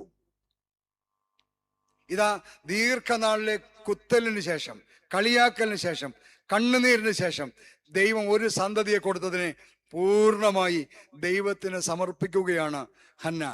ഇതാണ് ഈ കുടുംബം കൃപയുടെ കൂടാരമാണെന്ന് പറയാൻ കാരണം. ദൈവം തന്നതിനെ സന്തോഷത്തോടെ ദൈവത്തിന് സമർപ്പിക്കുകയായിരുന്നു. പ്രിയപ്പെട്ടവരെ, ഹന്നായെ നോക്കൂ. പൗലോസ് അപ്പോസ്തലൻ കൊരിന്ത്യർക്കെഴുതിയ ലേഖനത്തിൽ പറയുന്നുണ്ട് എന്താണ് കൃപ എന്ന്. സമ്പന്നനായ ദൈവം ദരിദ്രനായ നമ്മളെ സമ്പന്നരാക്കാൻ വേണ്ടി ദരിദ്രനായി തീർന്ന കൃപ നിങ്ങൾ അറിയുന്നുവല്ലോ എന്നാണ് 2 കൊരിന്ത്യൻസ് 8-ാം അധ്യായം 9-ാം വാക്യത്തിൽ പൗലോസ് പറയുന്നത്. സമ്പന്നനായ ദൈവം ദരിദ്രനായ നമ്മളെ സമ്പന്നരാക്കാൻ വേണ്ടി ദരിദ്രനായി തീർന്നവനാണ്. നമ്മളെ ഓരോരുത്തരെയും സമ്പന്നരാക്കിയത് ദൈവം ദരിദ്രനായി തീർന്നുകൊണ്ടാണ്. നമ്മൾ സമ്പന്നനായതുകൊണ്ട് ആർക്കാണ് പ്രയോജനം? പ്രിയപ്പെട്ടവരെ, ഹന്ന തനിക്ക് ലഭിച്ചതിൻ്റെ ഏറ്റവും ബെസ്റ്റ് ദൈവത്തിന് കൊടുത്തു. ഇന്ന് ഈ കൺവെൻഷനിൽ ആദ്യത്തെ 2 മണിക്കൂർ നമ്മൾ കേട്ടുകൊണ്ടിരുന്നത് മിഷനെ കുറിച്ചാണ്. പ്രിയപ്പെട്ട അച്ഛൻ വളരെ ആവേശത്തോടെ നമ്മളോട് പറഞ്ഞല്ലോ നടക്കുന്ന മിഷൻ പ്രവർത്തനങ്ങളെ കുറിച്ച്, ആ മിഷൻ പ്രവർത്തനങ്ങൾക്ക് വേണ്ട സാമ്പത്തിക ആവശ്യങ്ങളെ കുറിച്ച് എന്ത് ഹൃദ്യമായി അച്ഛൻ നമ്മോട് സംസാരിച്ചു. നമുക്ക് മനസ്സുണ്ടാവണം, മനസ്സ് തുറക്കണം. ദൈവം തമ്പുരാൻ തന്നത് ദൈവത്തിനു വേണ്ടി സമർപ്പിക്കുവാനുള്ള ബോധമുണ്ടാവണം. തന്നത് മുഴുവൻ നമുക്ക് അനുഭവിക്കാനല്ല. പ്രിയപ്പെട്ടവരെ, ഞാൻ ഒരു സംഭവം പറഞ്ഞേച്ച് ഈ ഭാഗം അവസാനിപ്പിക്കാനായിട്ട് പോവുകയാണ്. എനിക്ക് വളരെ അടുത്ത് അറിയാവുന്ന ഒരാളിൻ്റെ ജീവിതകഥയാണ് ഞാൻ നിങ്ങളോട് പറയുന്നത്. 82 വയസ്സുള്ള ഒരു അപ്പച്ചന് പെട്ടെന്നൊരു ചെസ്റ്റ് പെയിൻ ഉണ്ടായി. അദ്ദേഹത്തിന് കലശലായി ചെസ്റ്റ് പെയിൻ ഉണ്ടായപ്പോൾ ഒരു പ്രൈവറ്റ് ആശുപത്രി കൊണ്ടുവന്നു. അവർ അദ്ദേഹത്തെ പരിശോധിച്ച് കഴിഞ്ഞാൽ പറഞ്ഞു, പ്രധാനപ്പെട്ട ആർട്ടറികളെല്ലാം 3 ബ്ലോക്കുണ്ട്, അത് ആൻജിയോപ്ലാസ്റ്റി കൊണ്ട് തീരുകയില്ല, അതുകൊണ്ട് ബൈപ്പാസ് സർജറി നടത്തണം. പക്ഷെ വയസ്സ് 82 പ്രായാധിക്യമായ ഒരു മനുഷ്യനെ അത് ചെയ്യാൻ പ്രയാസമാണ് എന്ന് പറഞ്ഞപ്പോൾ അപ്പച്ചൻ പറഞ്ഞു, ഞാൻ മക്കളോട് ചോദിച്ചിട്ട് പറയാമെന്ന് പറഞ്ഞു. അപ്പച്ചൻ 2 മക്കളാണ്, മക്കൾ 2 പേരും വിദേശത്താണ്. മക്കളെ ഡോക്ടർമാർ വിളിച്ചു. ആ മക്കൾ പറഞ്ഞു അപ്പച്ചൻ്റെ സർജറി നടത്തണം, എത്ര പ്രായമായാലും വേണ്ടിയല്ല, അപ്പച്ചൻ 2 ദിവസം കൂടെ ജീവിച്ചുള്ളെങ്കിൽ പോലും പേടി കൂടാതെ ജീവിക്കണം, അതുകൊണ്ട് സർജറി നടത്താൻ തീരുമാനിച്ചു. മക്കൾ വന്നു, അപ്പച്ചൻ്റെ ബൈപ്പാസ് സർജറി കഴിഞ്ഞു. 10 ദിവസം കഴിഞ്ഞ് അദ്ദേഹത്തെ ഡിസ്ചാർജ് ചെയ്ത് പോവുകയാണ്. അപ്പോൾ ഡിസ്ചാർജ് പോകാൻ നേരത്ത് ബില്ല് കൊണ്ടുവന്നു. ബില്ല് അടച്ചിട്ട് പോകാനായിട്ട് ഒരുങ്ങുമ്പോൾ അപ്പച്ചൻ പറഞ്ഞു, എന്നെ ബില്ലൊന്ന് കാണിച്ചിട്ടേ അടയ്ക്കാവൂ എന്ന് പറഞ്ഞു. ഉടനെ ഡോക്ടർ പറഞ്ഞു, ഒരു കാരണവശാലും അപ്പച്ചനെ ഈ ബില്ല് കാണിക്കരുത്, കാരണം അപ്പച്ചൻ ഈ ബില്ല് കണ്ടുപോയാൽ നമ്മൾ ഈ ഓപ്പൺ ഹാർട്ട് നടത്തിയത് വെറുതെ ആയി പോകുമെന്ന് പറഞ്ഞു. ഉടനെ അപ്പച്ചൻ പറഞ്ഞു, അതല്ല, കണ്ടേ പറ്റുള്ളൂ എന്ന് പറഞ്ഞു. ഡോക്ടർമാർ പിന്നെയും പറഞ്ഞു, ഒരു കാരണവശാലും അപ്പച്ചനെ കാണിക്കരുത്, കാരണം അപ്പച്ചൻ ഈ ബില്ല് കണ്ടാൽ ആകെപ്പാടെ പ്രയാസമാകും. ഉടനെ ഈ മക്കൾ പറഞ്ഞു, ഞങ്ങൾക്ക് അപ്പച്ചൻ പറഞ്ഞത് അനുസരിച്ച് മാത്രമേ ശീലമുള്ളൂ, അതുകൊണ്ട് അപ്പച്ചനെ കാണിച്ചിട്ട് അടയ്ക്കുന്നുള്ളൂ എന്ന് പറഞ്ഞു. അപ്പച്ചൻ്റെ കയ്യിലോട്ട് ഈ ബില്ല് കൊടുത്തു. ഈ ബില്ല് അപ്പച്ചൻ്റെ കയ്യിൽ നിന്ന് വിറയ്ക്കാൻ തുടങ്ങിയപ്പോൾ ആ ഡോക്ടർ പറഞ്ഞു, ഞാൻ പറഞ്ഞതല്ലേ, കാണിക്കരുതെന്ന് പറഞ്ഞതല്ലേ എന്ന് പറഞ്ഞു. അല്പം കഴിഞ്ഞപ്പോഴത്തേക്ക് അപ്പച്ചൻ്റെ കണ്ണിൽ നിന്ന് 2 തുള്ളി കണ്ണുനീര് ഈ ബില്ലിലേക്ക് വീണു. അപ്പോഴത്തേക്ക് ഡോക്ടർക്ക് വേവലാതിയായി, കാരണം ഈ മനുഷ്യന് എന്തോ സംഭവിക്കാൻ പോകുന്നത്. ഡോക്ടർ അടുത്ത് ചെന്ന് അപ്പച്ചൻ്റെ തോളെ തട്ടിക്കൊണ്ട് നിന്നു. ഉടനെ ഈ അപ്പച്ചൻ തല ഉയർത്തി ഡോക്ടറോട് ഒരു വാചകം പറഞ്ഞു. ഇന്ന് ഈ മേലുകാവിലെ ഈ പന്തൽകീഴിലിരിക്കുന്ന സകല മനുഷ്യരും, ഓൺലൈനിൽ എൻ്റെ ശബ്ദം കേൾക്കുന്ന സകല മനുഷ്യരും ശ്രദ്ധിക്കേണ്ട ഒരു വാചകമാണ് ഇനി ഞാൻ പറയാൻ പോകുന്നത്. ആ അപ്പച്ചൻ ഡോക്ടറോട് പറയാം, ഡോക്ടറെ, ഞാൻ ഈ ബില്ല് കണ്ടുകൊണ്ട് കരഞ്ഞൊന്നുമല്ല. എൻ്റെ മക്കൾക്ക് ഇത് കൊടുക്കാനുള്ള പ്രാപ്തിയുണ്ട്. 4 ലക്ഷം രൂപയുടെ ബില്ലാണ്. എൻ്റെ മക്കൾക്ക് ഇത് കൊടുക്കാനുള്ള പ്രാപ്തിയുണ്ട്. ഞാൻ പിന്നെ എന്തിനാണ് കരഞ്ഞത് എന്ന് ഡോക്ടർ ചോദിച്ചല്ലോ. ഡോക്ടറോട് എനിക്കൊരു കാര്യം പറയാനുണ്ട്. കഴിഞ്ഞ 10 ദിവസം എൻ്റെ ഹൃദയം കാത്തു സൂക്ഷിച്ചതിന് നിങ്ങൾ 4 ലക്ഷം രൂപ ബില്ലിട്ടെങ്കിൽ, കഴിഞ്ഞ 82 വർഷം എൻ്റെ ഹൃദയത്തിന് ഒരു കേടും കൂടാതെ സൂക്ഷിച്ച എൻ്റെ തമ്പുരാൻ ഞാൻ ഒന്നും കൊടുത്തില്ലല്ലോ എന്നോർത്ത് കരഞ്ഞു പോയതാണെന്ന് പറഞ്ഞു. ഇന്ന് ഈ മേലുകാവിലെ പന്തൽകീഴിലിരിക്കുന്ന സകല മനുഷ്യരോടും ഈ രാത്രി ഞാൻ വെല്ലുവിളിച്ചുകൊണ്ട് ചോദിക്കുകയാണ്, നിനക്ക് ഇതുവരെ ആയുസ് തന്ന ഈ ദൈവത്തിന് നീ എന്തോ കൊടുത്തു? മുമ്പേ ഒരു സഹോദരൻ, ആന്ധ്രയിൽ വന്ന സഹോദരൻ കോവിഡിനെ കുറിച്ച് പറഞ്ഞല്ലോ. ഞാൻ കോവിഡ് കാലത്ത് തിരുവനന്തപുരത്ത് മെഡിക്കൽ കോളേജ് മാർത്തോമപ്പള്ളിയുടെ വികാരിയായിരുന്നു. പ്രിയപ്പെട്ടവരെ, കോവിഡ് കാലത്ത് എത്രയോ കോടീശ്വരന്മാരാണ് ഒരു യൂണിറ്റ് ഓക്സിജൻ കിട്ടാതെ കയ്യിൽ കോടികൾ വെച്ചുകൊണ്ട് പിടഞ്ഞു വീണ് മരിച്ചുപോയത്. അങ്ങനെയാണെങ്കിൽ ഇന്ന് വരെ നിനക്കായുസ് തന്ന ഈ ദൈവത്തിന് നീ എന്ത് കൊടുത്തു? എന്ത് കൊടുത്തിട്ടാണ് വന്നിരിക്കുന്നത്? മിഷനെ കുറിച്ചൊരു വൈദികൻ പറയുമ്പോൾ നമുക്കൊക്കെ എന്ത് മാനസികമായ നിലപാടാണുള്ളത്? ഏതെങ്കിലും ആവശ്യത്തെക്കുറിച്ച് ബിഷപ്പ് പറയുമ്പോൾ എന്ത് മനോഭാവമാണ് നമുക്കുള്ളത്? ദൈവം തമ്പുരാൻ തന്നത് ദൈവത്തിന് കൊടുക്കാനുള്ളതാണ്. അങ്ങനെ കൊടുക്കുമ്പോൾ മാത്രമാണ് നിന്റെ വീട് കൃപയുടെ കൂടാരമാകുന്നത്. നമ്മൾ ചെയ്യുന്നത് എങ്ങനെയാണ്? എളുപ്പത്തിൽ എന്തെങ്കിലും ഒരു 10 രൂപ സ്തോത്രാഴ്ച ഇട്ടേച്ച് നമ്മളെല്ലാം കഴിഞ്ഞു എന്ന് പറഞ്ഞ് നടക്കുന്ന മനുഷ്യരാണ്, അല്ലേ? ഈ അടുത്ത സമയത്ത് വാട്സാപ്പിൽ കണ്ട രസകരമായ ഒരു കാര്യമാണ്. ഒരു മനുഷ്യൻ ഒരു 10 രൂപ കൊണ്ടുവന്ന് ഒരു പൂജാരിയുടെ കയ്യിൽ കൊടുത്തേച്ച് പറയാണ്, ഒരു പുഷ്പാർച്ചന, ഒരു നെയ്വിളക്ക്, ഒരു വെടിവഴിപാട്, ഒരു ശത്രുസംഹാര പൂജ, പിന്നെ ഒരു നൈവേദ്യം. 10 രൂപ കൊടുത്തേച്ച്. ഉടനെ പൂജാരി മുഖത്ത് നോക്കിച്ച് പറയാണ്, ബാക്കിയും കൊണ്ട് ഞാൻ ഈ കൊടിമരം അങ്ങ് സ്വർണം പൂശിയേക്കട്ടെ എന്ന്. 10 രൂപ കൊടുത്തേച്ച് ഇത്രയും കാര്യം സാധിക്കണമെങ്കിൽ നമ്മൾ 10 രൂപ സ്തോത്രാഴ്ച സഞ്ചിക്കകത്ത് ഇട്ടേച്ച് എന്തൊക്കെ കാര്യങ്ങളാണ് പറയുന്നത്. ഒരു 5-6 കൂട്ടം കാര്യം കേട്ടപ്പോൾ പൂജാരി ചോദിച്ച ചോദ്യമാണ്. ഒരു വൈദികൻ എന്ന നിലയിൽ ചിലപ്പോൾ ആളുകളോട് എനിക്കും അങ്ങനെ തോന്നിയിട്ടുണ്ട്, നിങ്ങൾ ഈ ഇട്ടത് കൊണ്ട് ഞാൻ പള്ളി അങ്ങ് സ്വർണം പൂശിയേക്കട്ടെ എന്ന്. ദൈവത്തിന് കൊടുക്കാനുള്ള മനസ്സുണ്ടോ? ഇതാ ഹന്ന പഠിപ്പിക്കുന്നു. ഒന്നിനെ കിട്ടിയുള്ളൂ, അതിനെ ദൈവത്തിന് കൊടുക്കുകയാണ്. അങ്ങനെയാണെങ്കിൽ നിന്റെ കുടുംബം കൃപയുടെ കൂടാരമാകും. എന്നെ കേൾക്കുന്ന പ്രിയപ്പെട്ടവരെ, നാളെ കൊണ്ട് നമ്മുടെ കൺവെൻഷൻ അവസാനിക്കുകയാണ്. ഈ വർഷത്തെ കൺവെൻഷൻ 8 ദിവസം ഇത്രയും പണം മുടക്കി, ഈ വലിയ പന്തലിട്ട്, ഇത്രയും സംവിധാനങ്ങൾ ഒരുക്കി, വചന ശുശ്രൂഷ നടത്തി, എവിടുന്നെല്ലാം ആളുകളെ കൊണ്ടുവന്ന് പ്രസംഗിപ്പിച്ചു, ഏതെല്ലാം തരം ആളുകൾ വന്ന് പ്രസംഗിച്ചു. ദൈവവചനം കേട്ടിട്ട് എന്ത് ഗുണമുണ്ടായി? കേട്ടേച്ച് അതുപോലെ ഇറങ്ങിപ്പോകുന്നവനാണോ? എന്നോട് കർത്താവേ കർത്താവേ എന്ന് പറയുന്ന ഏവനുമല്ല, എൻ്റെ പിതാവിൻ്റെ ഇഷ്ടം ചെയ്യുന്നവനാണ് ദൈവരാജ്യത്തിന് അവകാശിയായി തീരുന്നത്. അതുകൊണ്ട് ഈ വർഷത്തെ കൺവെൻഷൻ കഴിയുമ്പോൾ നമ്മുടെ കുടുംബങ്ങൾക്ക് ഒരു രൂപാന്തരം ഉണ്ടാവണം, നമ്മുടെ കുടുംബങ്ങൾക്ക് ഒരു മാനസാന്തരം ഉണ്ടാവണം. ഇന്ന് രാത്രി ഞാൻ നിങ്ങളോട് പറഞ്ഞ കുടുംബം എന്താണ്? Family is A workshop of relationships. ബന്ധങ്ങളുടെ പണിശാലയാണ് കുടുംബം. Family is A tent of grace. കൃപയുടെ കൂടാരമാണ് കുടുംബം എന്ന് പറയുന്നത്. Family is an alter of worship. ആരാധനയുടെ അൾത്താരയാണ് കുടുംബം. അങ്ങനെ അനുഗ്രഹിക്കട്ടെ കുടുംബങ്ങളായി ഈ പ്രദേശത്ത് ജീവിക്കുവാൻ, ഈ മഹായിടവകയിൽ ജീവിക്കുവാൻ, ഈ ദേശത്ത് ജീവിക്കുവാൻ, ഈ രാജ്യത്ത് ജീവിക്കുവാൻ ദൈവം തമ്പുരാൻ നമ്മളെല്ലാവരെയും സഹായിക്കട്ടെ എന്ന് പ്രാർത്ഥിച്ചുകൊണ്ട് ഞാൻ എൻ്റെ വാക്കുകളെ അവസാനിപ്പിക്കുന്നു.